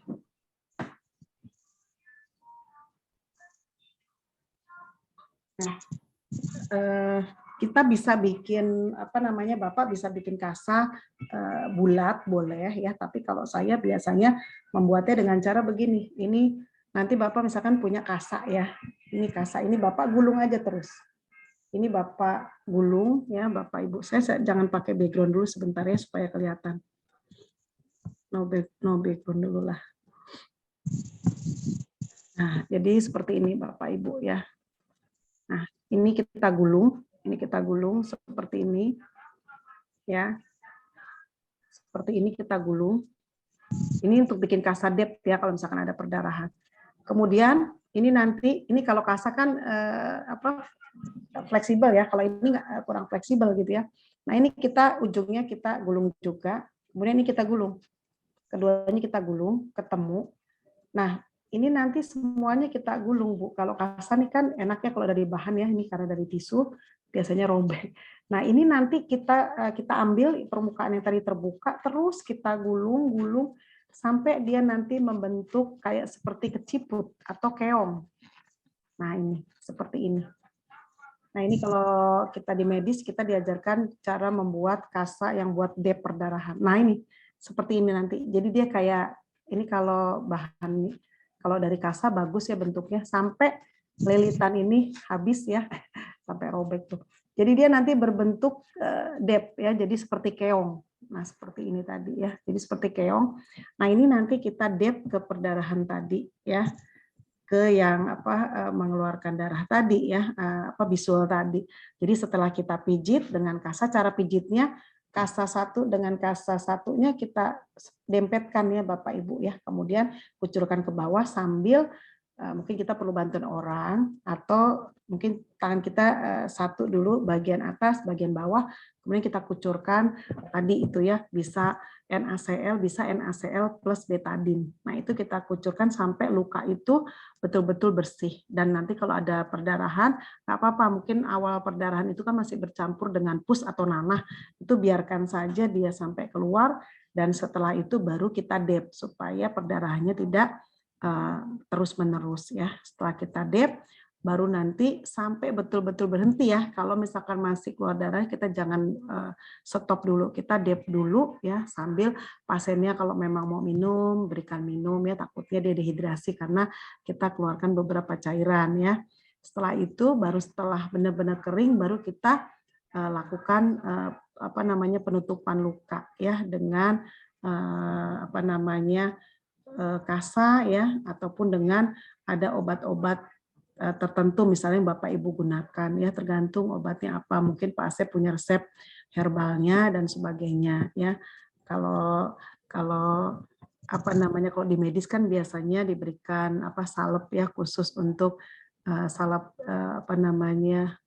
antibiotik ya buat luka yang sudah terbuka ya. Nah, itu salepnya berupa antibiotik. Tapi kalau Bapak misalkan punya ramuan-ramuan itu silakan diberikan. Yang penting pus itu sudah dikeluarkan dulu. Kalau pus itu enggak dikeluarkan, nyerinya akan bertambah, bengkaknya bertambah, bahkan dia akan demam. Ya, bisa menggigil. Nah, itu yang harus kita pakai karena pus-pus tadi itu yang mengandung kuman penyakit ya. Yang itu yang menyebabkan semakin berat ya, seperti itu Pak Asep ya. Dan tadi yang ketiga Pak Asep tanyakan bahwa kalau untuk luka kena pisau ya atau mungkin luka apa ditutup pakai tensoplas gitu ya katanya bengkak. Itu kalau misalkan terjadi 1 jam, 2 jam, 3 jam, 4 jam memang itu pasti bengkak Pak, karena pertama ya bahwa apapun luka kan tadi ada tanda-tanda inflamasi. Jadi tensoplas yang Bapak tempelkan itu kan rekat ya, kemudian luka itu pasti akan membengkak karena proses inflamasi itu akan terjadi setelah luka terjadi, sehingga tensoplasnya tadi yang Bapak tutup itu dia nggak bisa meregang karena itu kan kaku ya, nggak fleksibel ya, pastinya itu akan membuat tambah bengkak ya. Jadi memang awalnya luka itu jangan langsung ditutup ya. Jadi luka itu biarkan dulu ya kena udara yang ada ya. Jadi jangan ditutup dulu karena biasanya dia akan terjadi proses tadi inflamasi. Setelah dia sudah mulai darahnya berhenti, kemudian sudah mulai kering ya. Proses inflamasi memang pasti terjadi. Nah, baru kita lakukan penutupan pun bukan dengan kalau saya memang kan tensoplas itu kan ya merekatnya jangan terlalu rekat gitu Pak. Atau kalau memang Bapak punya kasa, baiknya dengan menggunakan kasa. Karena kalau kasa itu kan ditutup dia tidak akan merekat sekali ya. Jadi seperti itu Pak Asep. Itu Pak Asep jawaban dari saya ya. Gimana Pak Asep? Terima kasih Bu. Tapi boleh kamu nambah nih pertanyaan lagi. Silakan Pak Asep tambah lagi. Iya. Ini perihal kutu air Ibu nih. Kutu air itu kan yang ada seperti kecil-kecil itu ada airnya. Nah itu ketika misalkan saya tusuk tuh dibuang airnya sembuh, tapi suka jadi bengkak, ada pusingnya lagi gitu. Bahkan misalkan kalau kena pada kulit yang sehat jadi pindah gitu, jadi ada kutu airnya. Itu yang pertama. Yang kedua lupa lagi urusan itu dulu sementara. Iya. Itu Ya. kalau kutu air itu kan karena memang sering lembab ya Pak, sering lembab. Jadi makanya ada kuman itu kan karena lembab. Makanya kan kalau misalkan habis mungkin kakinya habis dari tempat kotor gitu ya, misalnya di tempat kotor kan harus dicuci terus dikeringkan Pak, dikeringkan. Nah itu awalnya terjadi kutu air kan seperti itu ya, jadi lembab sehingga tadi ya ada kuman yang akhirnya menyarang dan akhirnya timbul seperti tadi. Nah itu sebetulnya apa ya, ditusuk-tusuk itu sebetulnya nggak menyembuhkan gitu ya, karena kan ditusuk-tusuk itu juga membuat luka baru ya yang Bapak timbulkan, dan itu kalau nggak dirawat juga bisa jadi infeksi ya. Jadi biasanya luka itu jangan dulu kena air ya. Jadi pada saat perawatannya jangan dulu kena air, tapi dirawat dengan baik. Biasanya sih ada salepnya ya Pak ya. Ada salepnya itu khusus untuk apa namanya kutu air ya. Tapi kalau untuk perawatan hari-harinya biasanya dia kita apa namanya kita kasih itu aja. Jadi di antara kaki tadi kita kasih kasa Pak. Kasa itu tujuannya supaya antara satu dengan jari-jarinya itu nggak akan apa sih terhimpit ya, sehingga penularan itu mudah.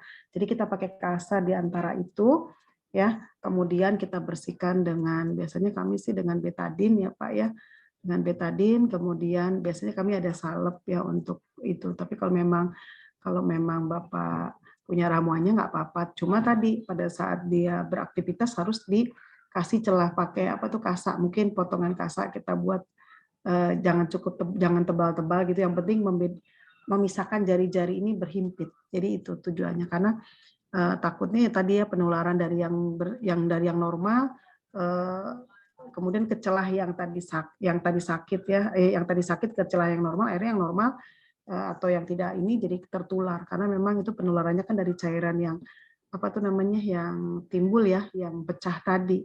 Nah seperti itu Pak Asep. Iya Bu, ini satu lagi Bu ya, tadi nih, mumpung ingat nih. Ini Bu, saya pernah melihat nih, ada tetangga ya, sering saya lihat tetangga yang tertusuk paku yang sudah ada karatnya tuh. Nah itu ada langsung teriak ini bawa kapak, kemudian dipakai terasi ya, terasi itu cabai, itu yang lukanya itu dipukul-pukul. Saya tanya itu apa itu tujuannya, katanya supaya nggak bengkak gitu. Yang Itu gimana Bu? enggak sesuai dengan ini ya. Jadi kalau luka paku itu yang pertama harus dibersihkan. Jadi pertama itu tindakannya sebelum dilakukan apa namanya suntik TT ya Pak ya. Kalau tetanus itu memang harus ada apa namanya, harus ada apa namanya vaksinnya ya. Nah, jadi gini, jadi pada saat kena paku atau kena barang yang berkarat ya, mungkin kawat ataupun seng, itu harus dicuci bersih dulu pakai air mengalir. Jadi kalau perlu daerah yang tadi apa tuh namanya, yang tadi kena paku itu kita pijit-pijit sampai darahnya keluar dan airnya itu tercuci oleh air mengalir. Ya, nah setelah itu kita tetap harus bawa karena memang tindakannya itu harus dibersihkan. Jadi nanti kalau kita sudah sampai di tempat klinik luka itu biasanya luka tadi dibersihkan. Jadi luka tadi dilebarkan dulu ya, dilebarkan terus dicuci terus dibersihkan, dikorek dalamnya.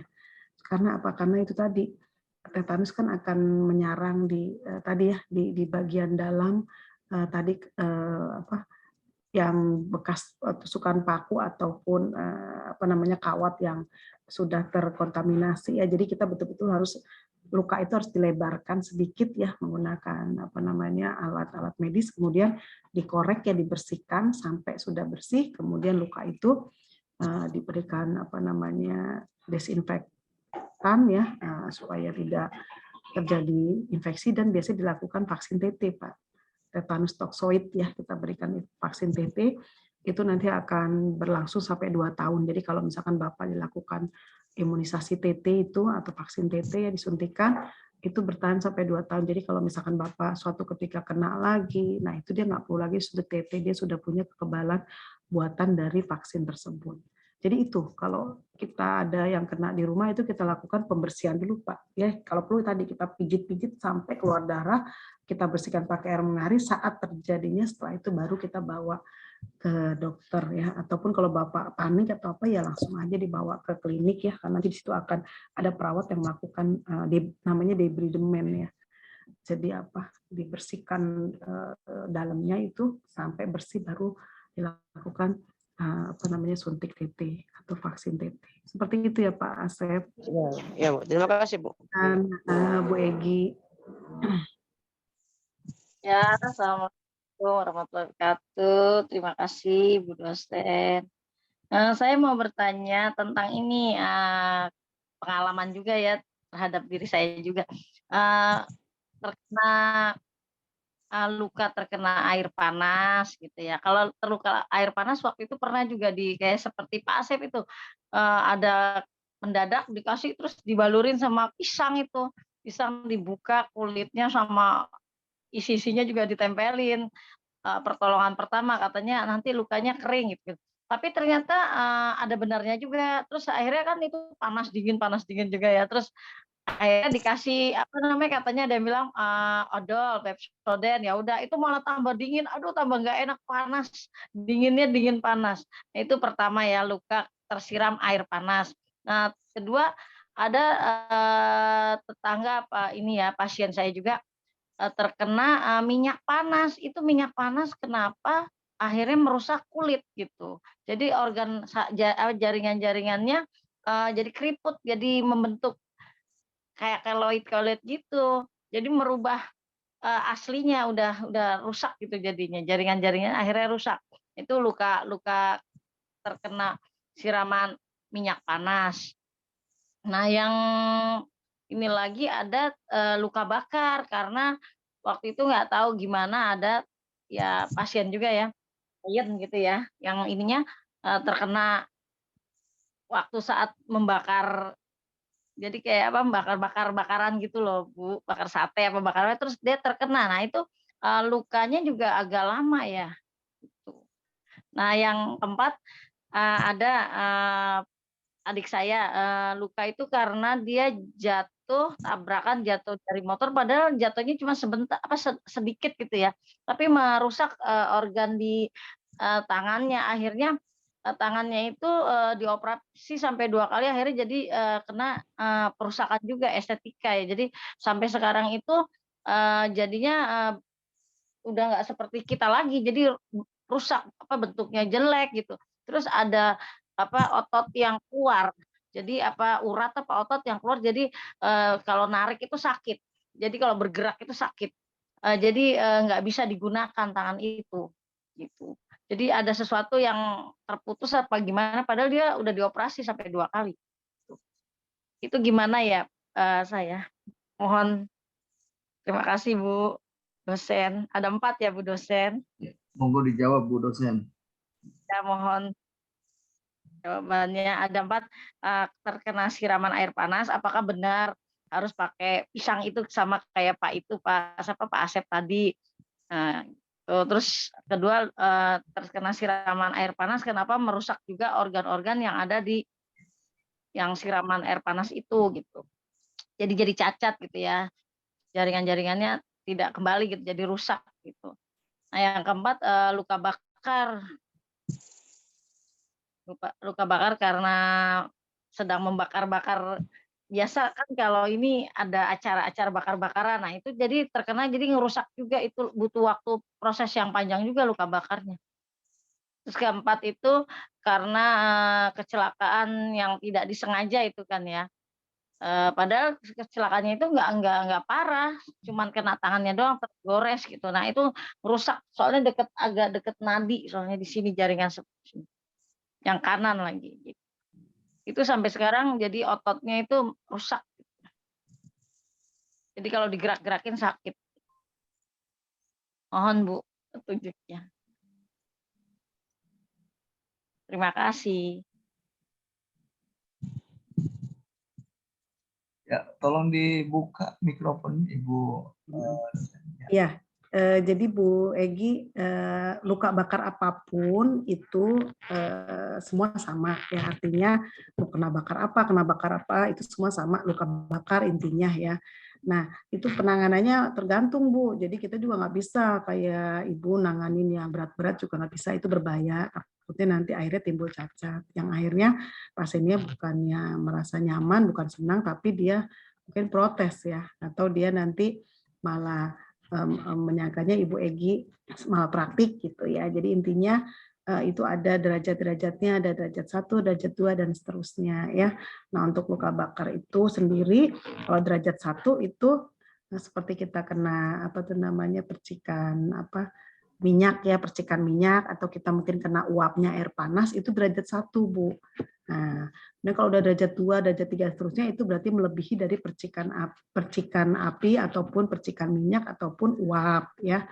Nah, kalau untuk yang seperti tadi yang ringan seperti kena uap ya, mungkin kita lupa buka panci panas, atau mungkin kita kena percikan minyak ataupun percikan api, kita biasanya tindakannya kita lakukan biasanya kita basuh dengan air ya Bu ya, sampai panas itu berkurang. Jadi kita basuh aja pakai air mengalir. Jadi biar sampai panas itu berkurang kan, kena uap, kena minyak ataupun percikan api itu kan semua intinya panas di tubuh kita ya. Nah, itu kita pakai air mengalir sampai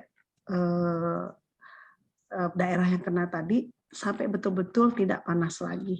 Nah, setelah itu kita keringkan, baru kita berikan ya obat-obat ya, mungkin obat-obat herbal yang Ibu sudah percayai ataupun juga obat-obat modern yang ada. Biasanya setelah itu, setelah kering, setelah kita hilangkan panasnya, kemudian kita keringkan, baru kita oleskan obat-obat tersebut, Bu. Ya, kalau untuk herbalnya biasanya yang sering dipakai itu adalah lidah buaya ya Bu ya. Lidah buaya kita ambil bagian dagingnya ya, kemudian bisa kita blender atau bisa kita kerok ya, dan bisa kita oleskan ke bagian yang terkena cipratan minyak atau api ataupun uap tadi. Nah, itu terus sampai dengan panasnya itu betul-betul hilang atau adem. Dan itu bisa tidak menimbulkan bula atau tidak menimbulkan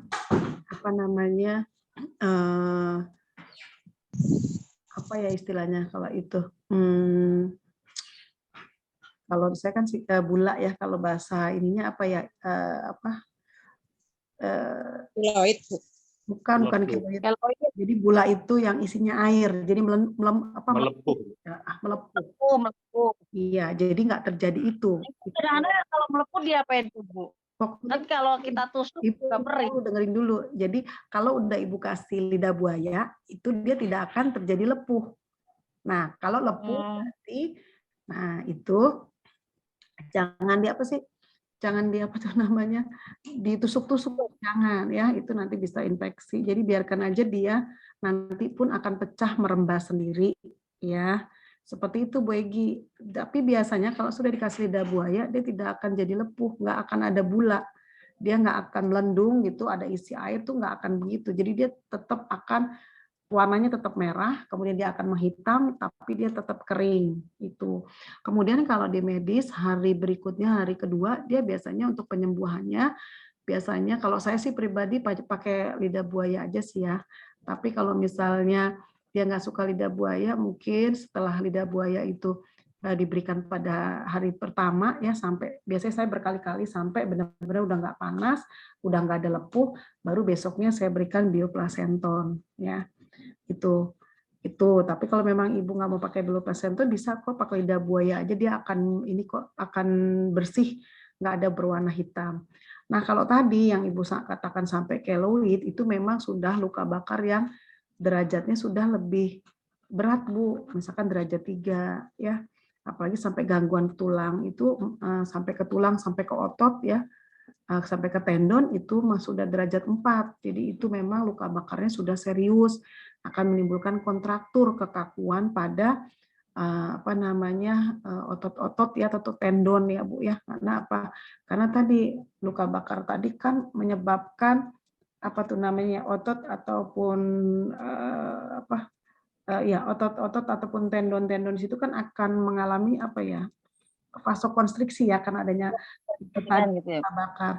Nah, sebetulnya bisa dikembalikan dengan rehabilitasi Bu, dengan fisioterapi. Jadi kalau di fisioterapi dia kembali bisa mungkin fleksi, ekstensi bisa ya, ataupun rotasi untuk gerakan-gerakannya bisa. Tapi kalau untuk tadi kecacatannya memang itu perlu tindakan rehabilitasi juga dengan operasi estetika ya, operasi kecantikan ya. Memang itu nggak ditanggung BPJS ya Bu ya, artinya itu memang mahal ya. Tapi untuk tadi berat tadi memang nggak bisa kita lakukan apa-apa Bu, karena memang itu perlu tindakan yang lebih serius lagi ya. Artinya benar-benar perawatannya itu dilakukan benar-benar perawatan luka bakar yang kompleks ya. Mungkin dia harus diberikan tadi ya obat-obat seperti antibiotik ya supaya luka-luka tadi tidak menimbulkan infeksi. Kemudian dia harus diberikan albumin tambahan Bu dalam bentuk infus ya supaya albuminnya itu bisa membantu meremajakan atau regenerasi selnya bisa baik ya. Kemudian dietnya juga tadi biasanya kalau di rumah sakit diberikan putih telur karena putih telur kan mengandung albumin secara istilahnya kalau melalui tadi makanan kan prosesnya lama ya Bu ya, makanya suka ditambahkan albumin dengan melalui infus ya, itu tujuannya supaya lebih cepat proses penyembuhan, dan cairan ya Bu, karena biasanya luka bakar itu kan akan membuat orang kekurangan cairan. Nah, cairan juga mesti dipantau ya. Kalau dia minumnya sedikit ya berarti harus diinfus ya. Seperti itu. Dan pemantauan lainnya serta perawatan luka lainnya yang memang dia harus lakukan tiap hari ya Bu ya. Nah, seperti itu Bu.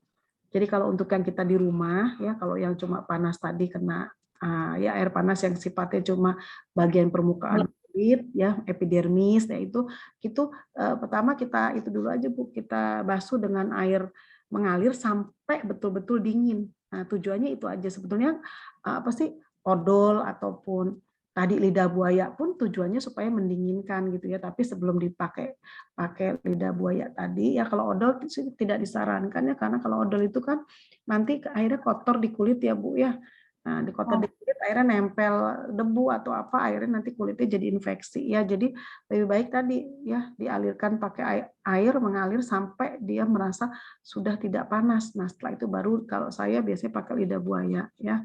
Kalau untuk yang lukanya sudah terbuka ya nggak lagi lidah buaya itu ya, jadi itu memang harus dirujuk aja Bu Egi ya, kita jangan nangani karena nanti kalau infeksi ibu juga yang ini atau pasiennya dehidrasi kan repot ya. Jadi seperti itu. Kalau untuk ringan-ringan silakan, atau yang sudah perawatan ibu lakukan perawatan luka ya nggak apa-apa silakan, cuma itu tadi ya, kalau yang lukanya masih basah atau ya itu benar-benar harus lukanya dicuci dulu ya, misalnya dengan kalau sudah kering terus tapi masih ada sedikit basah ya kita lakukan dengan cairan-cairan desinfektan ya supaya tidak merusak jaringan. Seperti itu Bu Egi ya. Ya, baik Bu, terima kasih. Ya, bagus sekali pertanyaannya ya, dan mungkin pengalaman ya karena ketemu dengan berbagai macam pasien ya. Ada lagi yang mau ditanyakan Bu Egi? Oh iya tadi Pak Bu, yang keempat itu kalau kecelakaan itu kenapa jadi ngerusak itu Bu? Itu sudah dioperasi 2 kali sampai sekarang digerakkan masih sulit. Jadi kayak ada yang ketarik. Iya. Ada kayak tuh yang di Medan. Itu biasanya harusnya rehabilitasi Bu, di rehabilitasi medik Bu. Jadi ada nanti fisioterapi Bu. Nah itu biasanya kalau habis operasi dilakukan atau dirujuk untuk fisioterapi. Jadi misalnya yang tadi tangannya udah kaku ya, itu nanti akan dilakukan namanya ROM ya Bu ya, namanya ROM yaitu gerakan-gerakan mulai dari ROM itu kan range of motion ya, jadi gerakan-gerakan dari ujung jari ya, kemudian telapak ya, kemudian sampai gerakan-gerakan itu dilatih Bu. Jadi nanti dia akan kembali. Tadi yang otot-ototnya mulai melemah dikuatkan lagi, atau yang tadi kaku diaktifkan kembali. Itu biasanya pakai rehabilitasi medik. Atau kalau kita itu tanpa BPJS ya bayar sendiri ya. Iya, itu bayar sendiri. Yes. Sekarang kan banyak, Ibu searching aja di Google, Ibu tulis ini rehabilitasi medik pasien pos luka bakar atau pasien setelah luka bakar, nanti ada kok Bu di Google ya, atau di YouTube itu nanti ada video untuk latihan-latihan fisioterapinya ada. Sekarang banyak kok, Ibu klik aja keluar fisioterapi untuk pasien post stroke, keluar fisioterapi untuk post luka bakar yang mengganggu aktivitas atau gerakan, nanti keluar kok. Jadi banyak. Nah, seperti itu ya. Salah satunya tadi ya saya bilang ada gerakan fleksi, ekstensi, kemudian rotasi ya. Nah, itu gerakan-gerakan itu biasanya dilakukan pada fisioterapi dasar ya. Kemudian gerakan-gerakan yang lainnya ya itu nanti bertahap dilakukan. Seperti itu Bu Egi ya. Ya baik Bu, terima kasih. Nanti saya akan saran kepada itu ada tetangga, keluarga, saudara seperti itu, ada penyebab itu jadinya seperti itu gitu. Akhirnya nanti saya kasih tahu. Ya, itu namanya kontraktur. Ya. Jadi kaku. Lagi. Iya, kontraktur atau kaku. Bisa beraktif kembali. Soalnya sampai tangan kanannya nggak bisa dipakai gitu, kasihan juga. Ya, itu biasanya disarankan rehabilitasi medik harusnya Bu sama dokternya. Mungkin disarankan tapi apa tidak dilakukan kali ya, karena memang kan kalau terus-menerus itu. Iya berbayar memang Bu. Nah makanya sampai dia bosan sendiri. Saya udah biarin aja deh gitu katanya. Ya, Sudah iya. berjalan. Mau sabar. Sama dengan orang stroke ya, kalau nggak sabar ya memang nggak ada buahnya gitu, nggak ada hasilnya. Memang kalau untuk tangan kiri saja jadi dan itu prosesnya harus sabar ya, karena prosesnya panjang. Kan melatih kembali otot ataupun saraf yang tadi kena trauma ya. Nah itu emang nggak mudah. Ya. Jadi kalau nggak sabar ya akhirnya terjadi kontraktur ya seperti itu. Akhirnya nggak bisa dilakukan pergerakan dan akhirnya kan menjadi cacat ya kan. Nah, iya. Ya alangkah baiknya sih nanti kalau misalnya ada pasien-pasien itu diarahkan untuk ya, tetap rehab. Kalau misalkan dia nggak mau bayar nggak apa-apa, cari aja di YouTube, banyak kok Bu di YouTube. Iya, saya juga pernah dulu ngelatih ibu saya ya karena post-stroke. 1 bulan itu tahun 15 tahun yang lalu lah kurang lebih, itu 1 bulan itu 1,6 juta untuk memanggil fisioterapi ke rumah ya, melatih jalan, pertama melatih tangan dan sebagainya. Memang cukup mahal untuk itu, tapi lama-lama saya coba lihat ya, saya coba belajar karena saya perawat jadi saya sudah tahu latihannya seperti apa.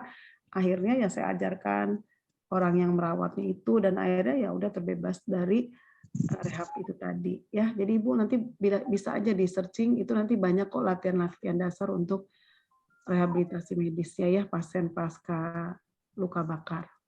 Ya Bu Egi ya. Baik Bu, terima kasih. Ya, bagus sekali pertanyaannya ya dari Pak Asep dan Bu Egi. Mungkin lainnya. Terima kasih Pak Asep dan Bu Egi untuk pertanyaannya. Baik Bapak Ibu yang ingin bertanya dipersilakan, masih ada waktu.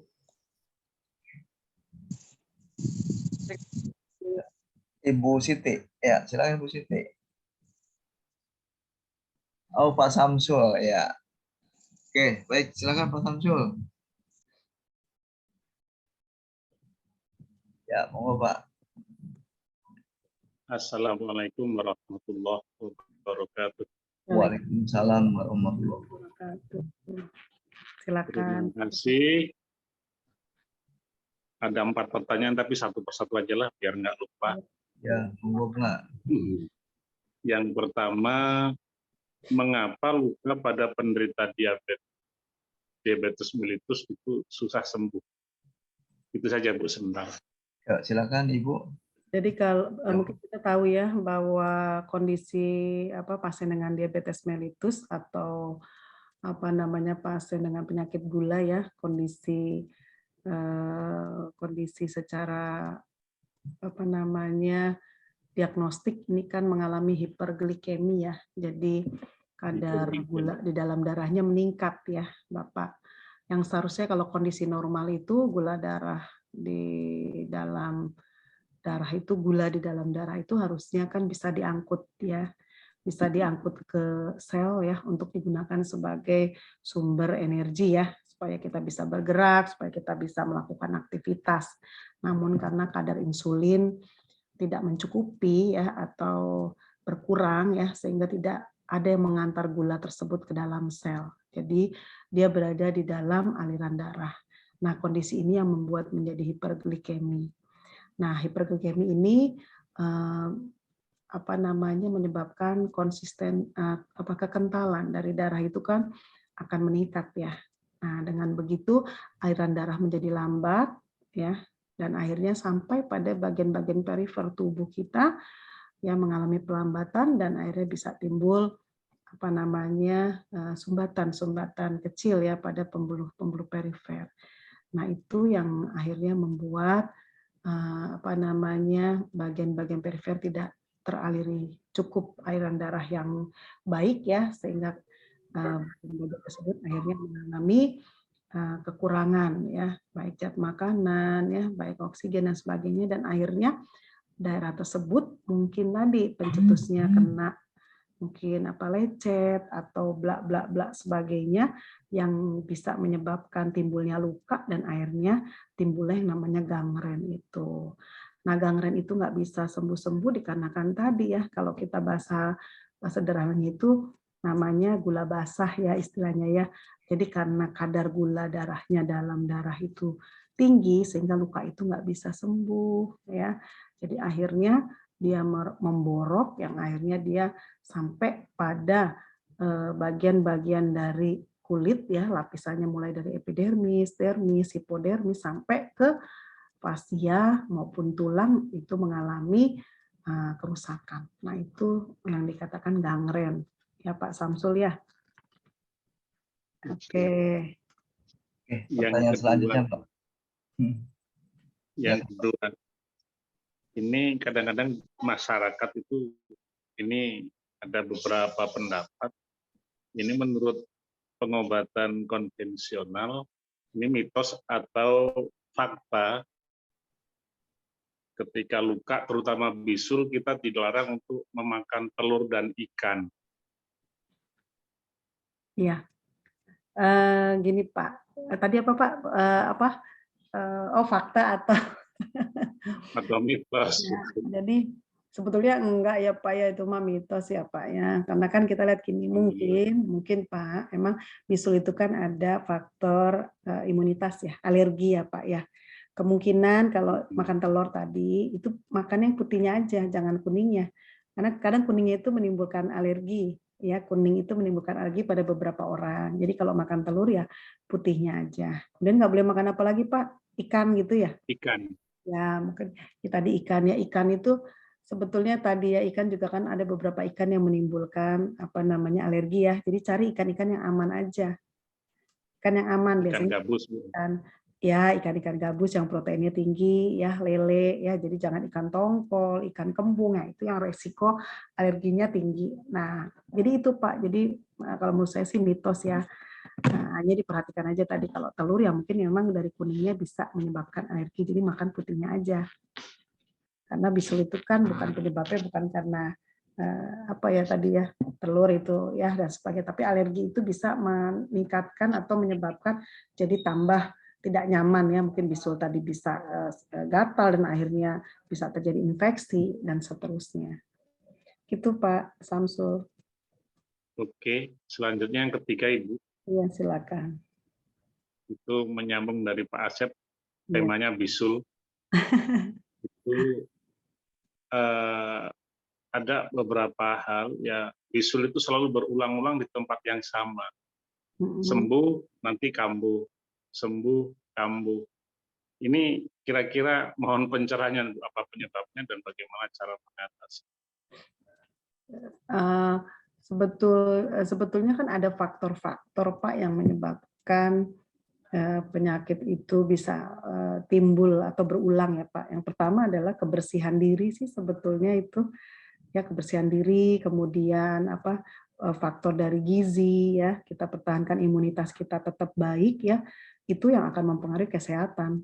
Jadi kalau di dalam ilmu kesehatan itu kan PHBS ya Pak, perilaku hidup sehat, hidup bersih. Itu mulai dari head, mulai sampai ke toe. Jadi mulai dari kepala sampai ke kaki. Jadi kalau tadi contohnya Pak?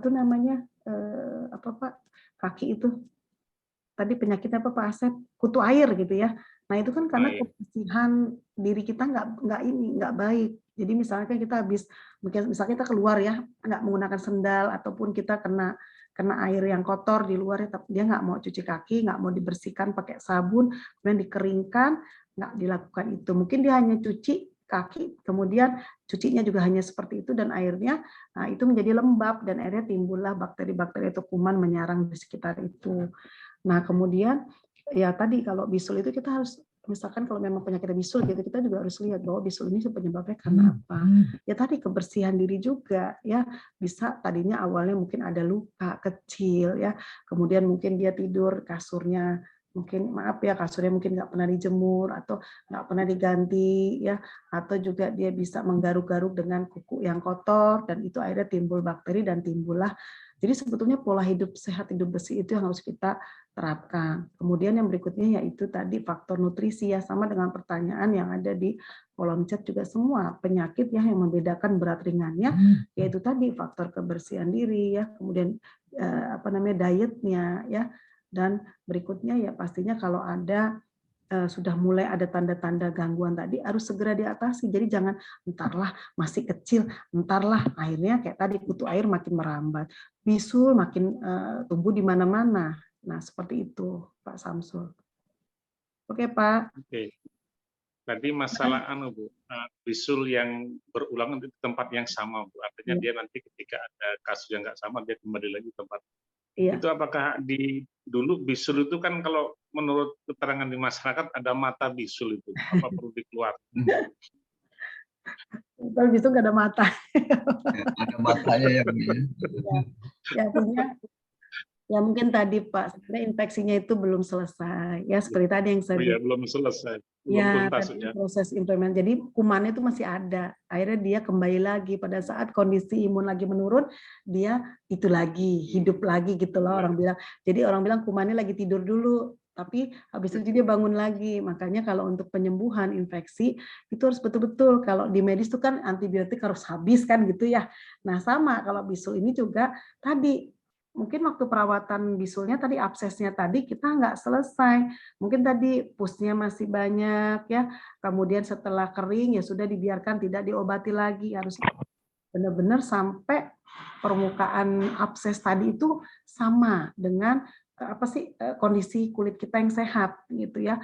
Jadi kalau memang itu masih ada tanda-tanda kemerahan, kemudian walaupun cairannya nggak muncul, bukan berarti itu sembuh. Ya kita harus coba pencet-pencet sekitarnya, mungkin nanahnya masih berada di dalam, atau proses penyembuhan luka tadi belum sempurna gitu Pak Samsul. Kan kalau penyembuhan luka tadi harus ada tadi ya, granulasi pertumbuhan. Nah kalau bisul tadi masih ada pus, masih ada cairan yang ada, cairan mungkin yang keluar karena efek dari bakteri tadi yang menginfeksi, itu harus kita bersihkan betul. Makanya kan harus dicuci lukanya. Harus pakai tadi yang saya bilang ada larutan NaCl, boleh dicampur dengan betadin, disemprotkan sampai ke bisul itu kan kadang ada lubang-lubang dalamnya tuh sampai disemprotkan. Jadi boleh pakai spuit yang ujungnya nggak pakai jarum, tapi kalau beli spuit kan udah nggak boleh ya Bapak Ibu ya. Kalau di apotek harus resep dokter ya. Ya minimal pakai apalah, bisa tepat saus atau apa dimasukin NaCl, pakai betadin terus disemprotkan ya, intinya pakai apapun harus ada irigasi gitu loh. Irigasi itu kan jadi memasukkan air kemudian mengalir lagi membuang kuman-kuman ataupun pus-pus yang ada di bisul tadi. Jadi gitu Pak Samsul. Kalau perawatan lukanya nggak sempurna ya kembali lagi. Bukannya ada matanya dia tumbuh lagi anaknya gitu. itu emang orang awam seperti itu. Tapi intinya proses infeksi yang belum selesai ya, dan proses penyembuhan luka yang belum sempurna. Begitu Pak Samsul. Oke. Sangat paham. Iya. Ada lagi Pak Samsul? Yang terakhir Ibu. Iya. Terakhir Pak Nana. Iya siap. Jadi kayak uji sidang saya ini fakta di lapangan. Kayak uji di sidang skripsi. Silakan ketika terjadi luka di operasi di rumah sakit, itu banyak yang curi-curi gitu kan, dan bahkan mungkin dokter mengerti tapi tutup mata, seperti menggunakan obat tambahan untuk mempercepat luka, yaitu dengan menggunakan obat herbal dari Cina yang namanya benzuang. Iya. Itu memang yang sering dilakukan oleh masyarakat, yang informasi itu sangat melekat sekali ketika untuk mempercepat luka operasi itu dengan menggunakan itu. Itu apakah kalau dokter melarang, apakah memang SOP-nya demikian, atau memang sebetulnya tahu atau tidak tahu, atau gimana Bu? Ini mohon. Karena itu pasti terjadi kucing-kucingan Bu, kucing-kucingan, jangan sampai ketahuan dokter. Tapi fakta di lapangan itu sangat membantu sekali untuk percepat. Saya juga sama Pak Samsul melakukan itu. pengalaman saya ya Bu dosen. Iya, jadi Bu dokter dosen waktu saya operasi sesar juga saya lakukan minum itu. Tapi dibandingkan sama yang tidak minum memang lebih cepetan yang minum. ya, jadi kalau orang medis sudah tahu sih Pak, ya Bapak umpet-umpetan atau Ibu umpet-umpetan juga orang medis sudah tahu ya. Tapi intinya kalau orang medis itu, kalau di medis itu prinsipnya gini Pak, Bapak Ya. rumah sakit pastinya harus taat sama aturan rumah sakit kan begitu ya. Kalau obat apapun, atau Ibu mau minum obat apapun, dokter nggak mau tahu resikonya. Jadi nanti kalau ada apa-apa, itu tanggung jawab Ibu masing-masing ya. Jadi kenapa dokter menyarankan itu? Dokter nggak pernah menyebutkan, dokter pasti selalu nanya gini, Ibu minum obat ini, dia udah tahu. Dokter itu akan menyebutkan obatnya, langsung mereknya. Nah, enggak. Mau kalau dia bohong atau apapun, mungkin dokter juga nggak masalah. Nanti kalau misalkan ada apa-apa, gue otopsi kan gitu istilahnya. Kalau dokter nih ya, otopsi nanti kan kelihatan yang menyebabkan dia. Nah intinya begitu. Artinya kalau dokter mah tutup mata aja Pak.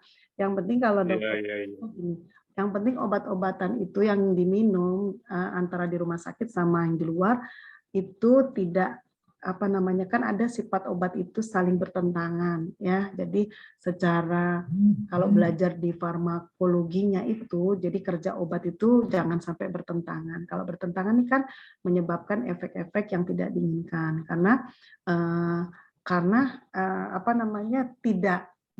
tidak sedikit juga orang-orang yang menggunakan obat yang tadi disampaikan, saya nggak menyebut merek ya, obat yang berasal dari negara luar itu juga bertentangan dengan kondisi kita secara individu. Makanya tadi ada yang ditanya, Bu, kenapa sih penyembuhan luka itu berbeda-beda satu dengan lainnya? Ya jelas berbeda. Emang Pak Samsu mau disamain sama Pak Asep? Kan nggak mau, beda-beda ya. Atau Pak Samsul ada kembar siam pun, satu telur pun tetap berbeda gitu. Jadi nggak ada orang yang sama persis. Makanya untuk penyembuhan pun berbeda-beda. Mungkin kalau Pak Samsul cocok nih, mungkin Pak Asep nggak cocok. Nah seperti itu. Jadi tadi pengalaman dari Ibu yang disampaikan juga yang mendukung bahwa atau dia minum obat dari negara lain, ya mungkin itu nasibnya alhamdulillah aja cocok gitu ya Bu, tapi bagi yang nggak cocok itu bisa menimbulkan efek-efek yang juga nggak baik ya. Mungkin Ibu kan taunya kabarnya baik aja. Kalau di rumah sakit itu banyak Bu obat, pasien-pasien yang minum obat itu juga entah obat itu palsu isinya atau apa, bermasalah juga dan akhirnya kembali ke dokter, dan akhirnya dokter menyarankan gini, siapa suruh Ibu minum obat selain apa yang saya sampaikan. Kalau Ibu mau minum obat itu, Ibu jangan ke rumah sakit, Ibu berobat aja di rumah. Diem di rumah, minum aja obat itu, digituin sama dokter. Jadi intinya ya itu tadi, kalau dokter sih monggo aja merem-merem, dokter mah udah tahu ya Pak ya. Dan saya pribadi memang ya saya juga punya saudara, punya ya mantu saya juga dilakukan operasi sesar, tapi saya tidak memberikan obat itu. Kenapa? Karena saya berpikir gini, kalau satu obat sudah masuk ya sudah itu saja. Karena itu kan kita akan bereaksi dan apa. Kalau nanti ditambahkan obat lain-lain, ditakutkan, saya nggak tahu komposisi obat itu apa. Saya kan bukan orang ahli TCM yang nggak tahu isi obat itu apa. Bentuknya udah dalam bentuk kapsul. Kalau saya minum tiba-tiba isinya itu aneh-aneh kan, saya tidak mau gitu. Kalau saya pribadi ya, jadi saya tekuni satu obat. Kalau memang saya nggak mau minum obat medis, emang saya nggak akan minum. Saya minumnya tradisional. Ya contohnya misalnya saya penyakit mah, saya tahu obat medis apa, tapi saya nggak menggunakan obat medis karena apa? Saya tahu bahwa saya akan momen itu nggak akan pernah sembuh gitu ya. Jadi saya minum pakai tradisional. Ya udah saya pilih hanya tradisional. Jadi saya bukan minum tradisional juga, medis juga, saya enggak gitu Pak. Tapi kalau memang saya bilang ini kayaknya nggak bisa pakai herbal, saya sudah ke dokter herbal, saya sudah ke sini nggak bisa, memang harus medis, ya udah saya lakukan medis. Kalau saya begitu, kalau saya selalu membuatnya gitu, mana yang sesuai atau apa sih Pak, ada pembuktian secara ilmiah saya lakukan. Bila tidak ada saya stop gitu, walaupun itu medis, walaupun itu tradisional. Nah seperti itu Pak pendapat saya. Tapi kalau untuk mau menggunakan atau Pak, itu haknya ibu-ibu semua, silakan. Yang penting nggak bersamaan penggunaannya dengan obat medis, ditakutkan reaksi obat tadi yang membuat kondisi kita tidak baik gitu. Seperti itu Pak Samsul. Gimana Pak Samsul? Sudah puas? cukup puas Ya, sekali. cukup Ya, puas sekali. terima Terima kasih Pak kasih. Samsul ya. Oke, Ibu, iya ya. Jadi monggo saja kalau saya sih apa ya, saya menganut yang alternatif baik ya, medis pun baik gitu ya. Cuma karena saya dilahirkan di medis ya pasti saya apapun yang dilakukan saya berdasarkan itu tadi. Saya lihat ada jurnalnya nggak ya, ada ilmiahnya nggak ya ke sana, mungkin itu. Karena mungkin kalau saya dulu terlahir menjadi terapis, pasti saya seperti Bapak Ibu. Intinya yang aman saja. Kalau memang obat-obat itu Ibu kenali, Bapak kenali, ya silakan. Apalagi Pak Samsul kan juga pakarnya herbal nih ya.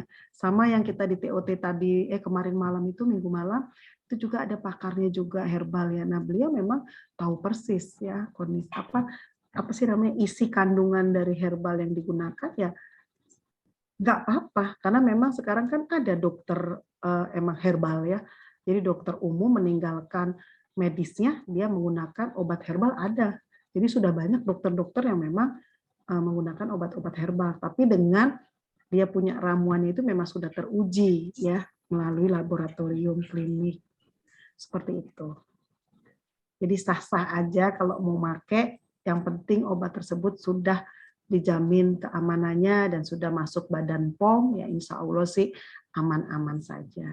Seperti itu. Tambahnya Pak Samsul. Silakan. Terima kasih Ibu dosen. Untuk selanjutnya ada pertanyaan di kolom chat, mau saya bacakan. Akan saya bacakan. Ini yang tadi ya Pak sudah terjawab sih Pak. Iya, sudah terjawab ya. Dari ini pertanyaannya sama persis. Betul. Iya, jadi ada dari faktor nutrisi, kemudian imun seseorang, Ibu, kemudian tadi ya secara postur tubuh ya. Sudah terjawab ya Ibu ya. Ya, sudah terjawab ya. Kita kasih satu pertanyaan lagi buat penanya. Oke. Silakan ada yang mau bertanya. Oh Pak Samsul lagi ya, silakan ya Pak.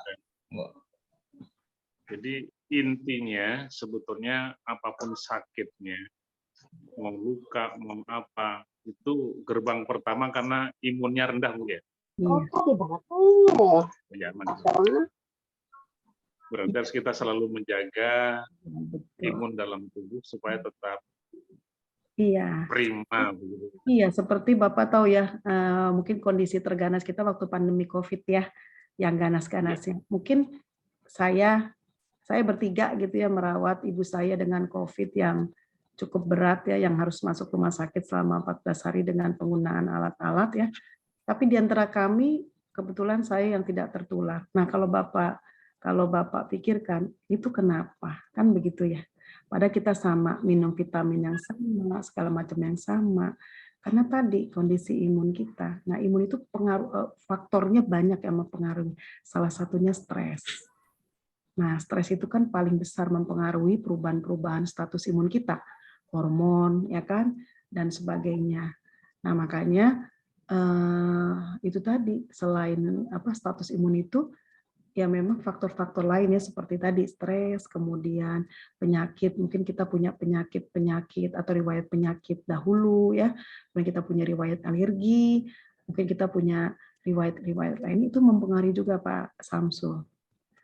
Nah, jadi kalau memang orang yang tadi di antara saya bertiga tadi, kebetulan kakak saya punya riwayat hipertensi, tante saya punya riwayat alergi, ya akhirnya saya yang tidak punya riwayat, nah itu yang kebetulan hari itu kita merawat ibu saya 1 minggu di rumah dengan COVID, nah yang tidak tertular hanya saya. Ya tadi, karena memang saya nggak punya riwayat tadi penyakit yang dimiliki kakak dan tante saya, dan pada saat itu mungkin stres saya lebih bagus dari mereka karena saya perawat gitu, mungkin ya Pak ya. Nah, bisa juga perawat juga stres bisa, tapi mungkin saya karena sudah banyak menghadapi kasus, jadi akhirnya saya lebih tenang dibandingkan kakak dan tante saya. Dan akhirnya pada saat di akhir, kakak dan tante saya juga tumbang juga dengan COVID, tapi mereka punya imun yang cukup bagus, akhirnya mereka tidak dirawat karena mereka tidak bergejala. Nah seperti itu contoh dari pengalaman yang saya rasakan. Jadi betul sekali Pak Samsul ya. Jadi imun kita harus kita jaga dengan cara tadi. Nggak boleh stres, ya boleh stres tapi ringan lah ya. Kemudian ya faktor gizi ya, kemudian olahraga dan tidur. kurang lebih 8 jam lah. Kalau nggak 8 jam yang mendekati lah ya. Oke, gitu Pak Samsul. Ada pertanyaan? Mantap. Mantap udah. Bu Egi mantap udah. Ini yang bertanya nggak ada lagi yang Ini lain? ada dari Pak Akmal Ibu Siap. nih, barusan di kolom chat ya. Saya bacakan ya, mohon cerahannya. Kayaknya menyimak kali. Bagaimana cara menormalkan fungsi insulin? Ya, terima kasih. Ya, menormalkan fungsi insulin itu ya dengan meningkatkan bukan menurunkan. Iya. Kok ini menurunkan, salah kali ya. Menormalkan maksudnya. Oh iya, menormalkan Menormalkan. insulin itu Cara ya. menormalkan. Iya, ya kerja dari dari pankreas itu harus ditingkatkan untuk dia menghasilkan insulin yang cukup ya. Kalau di medis ya pastinya dia, kalau pada pasien dengan diabetes mellitus yang non insulin ya dia nggak perlu pakai insulin. Nanti kondisinya dengan pengobatan ya, mungkin karena ada penyakit penyerta lainnya, dia akan kembali normal. Tapi kalau yang sudah independen ya dia memang nggak bisa lagi diperbaiki, ya harus dapat insulin dari luar. Makanya dia diberikan insulin rutin setiap hari dengan kadar-kadar yang berbeda antara satu pasien dengan pasien lain. Itu mau tidak mau, karena apa? Karena pankreas memang sudah nggak bisa menghasilkan insulin lagi, sudah gagal. Jadi memang harus dapatnya insulinnya dari luar. Nah, kalau tadi yang saya bilang, kalau dia masih menghasilkan tapi produknya aja yang mengalami masalah, mungkin masalah itu udah bisa diatasi, dia bisa, makanya dia nggak perlu insulin kembali ya. Kemudian kalau yang disampaikan oleh masyarakat setempat bahwa ada ini daun insulin gitu ya, insulin itu nggak bisa digantikan Pak, karena yang memproduksi hanya ada di dalam tubuh kita, yaitu pankreas. Jadi nggak bisa digantikan sama pohon insulin gitu ya, yang mungkin beredar di masyarakat. Namun mungkin tadi yang dikatakan daun insulin itu mungkin dulunya bisa diminum menurunkan kadar kadar gula dalam darah, sehingga disebutnya daun insulin. Padahal dia bukan menghasilkan insulin, hanya zat-zat yang ada di daun tersebut bisa mengurangi jumlah gula di dalam darah, bukan berfungsi sebagai insulin mungkin ya. Jadi itu. Jadi insulin tetap diproduksi oleh pankreas. Setuju. Ya, bagaimana Pak Akmal? Sudah cukup? Ya, sama-sama Bapak. Oke, baik Ibu. Karena tidak ada penanya lagi, kita langsung ke kesimpulannya Ibu untuk pembelajaran perkuliahan malam ini. Baik, pada malam ini kita belajar tentang proses penyembuhan luka ya. Pastinya proses penyembuhan luka ini akan terjadi ya dengan sendirinya apabila luka itu sifatnya masih luka ringan ya. Nah, untuk luka yang mulai sedang sampai berat itu perlu penanganan yang serius ya, baik penanganan melalui medis ya, baik dengan pengobatan maupun dengan operasi tadi yang sudah disampaikan ya, tambahan dari peserta Ibu Egi ya, sampai pengalamannya itu sampai dilakukan operasi memang betul sekali. Nah, untuk itu apabila kita memang tidak mampu melakukan perawatan tersebut, kita lakukan aja rujuk. Jadi karena apa? Karena ini sangat urgent ya untuk kerusakan kulit ataupun kerusakan bagian-bagian dari muskuloskeletal ya, meliputi tulang, otot maupun fasia dan kulit itu sendiri ya, sehingga perlu penanganan khusus ya kita rujuk. Nah, untuk penyembuhan luka sendiri banyak faktor yang mempengaruhi ya. Yang pertama adalah kondisi luka itu sendiri ya, kemudian faktor kebersihan diri, kemudian gizi ya, kemudian obat-obatan serta perawatan luka yang baik. Nah, dengan kondisi seperti itu, insya Allah luka akan sembuh dengan baik tanpa menimbulkan cacat yang serius ya. Walaupun pasti ada scar ataupun ada bekas-bekas luka, namun bekas luka itu bisa kita minimalkan ya. Mungkin itu saja pesan dari saya. Semoga Bapak Ibu semua mendapatkan manfaat dari materi ini dan bisa merawat pasiennya dengan baik. Mungkin itu saja Bapak yang saya sampaikan. Terima kasih atas perhatiannya dan fasilitasinya hari ini. Semoga Bapak mendapatkan berkah sehat, berkah rezeki, dan berkah ilmu juga untuk Bapak kita. Silakan Bapak. Terima kasih. Amin. Terima kasih Ibu Amin ya dosen. rabbal alamin. Terima kasih Ibu dosen yang sudah memaparkan materinya. Semoga bisa bermanfaat buat Amin. Ibu mahasiswa-mahasiswi. Dan Amin. terima kasih juga kepada Bapak Ibu yang sudah berpartisipasi sharing dan bertanya pada ruang Zoom ini sehingga perkuliahan tampak hidup ya Pak Samsul ya. Ya, amin. Pokoknya ada Bu Egi, ada Pak Samsul, ada Pak Jadi Asep, suasana di ruang Zoom ini dan teman-teman. ramai ya Bu ya, tapi memang ramainya yang bermanfaat. Terima kasih banyak untuk Iya, Bapak. sama-sama. Mohon Baik maaf. Bapak Ibu, Jangan. pembelajaran untuk perkuliahan pada malam hari ini kita tutup dengan mengucapkan hamdalah. Alhamdulillah. Alhamdulillah rabbil alamin. Terima kasih Bu Akhir dosen. kata wabillahi taufiq wa hidayah. Wassalamualaikum warahmatullahi wabarakatuh. Waalaikumsalam warahmatullahi wabarakatuh. Terima kasih Bu dosen, Pak Nana, semuanya. Ya, sama-sama. Terima kasih Pak Mohon Nana. maaf lahir batin, izin undur. Istirahat. Waalaikumsalam. Ganti. Assalamualaikum warahmatullahi wabarakatuh.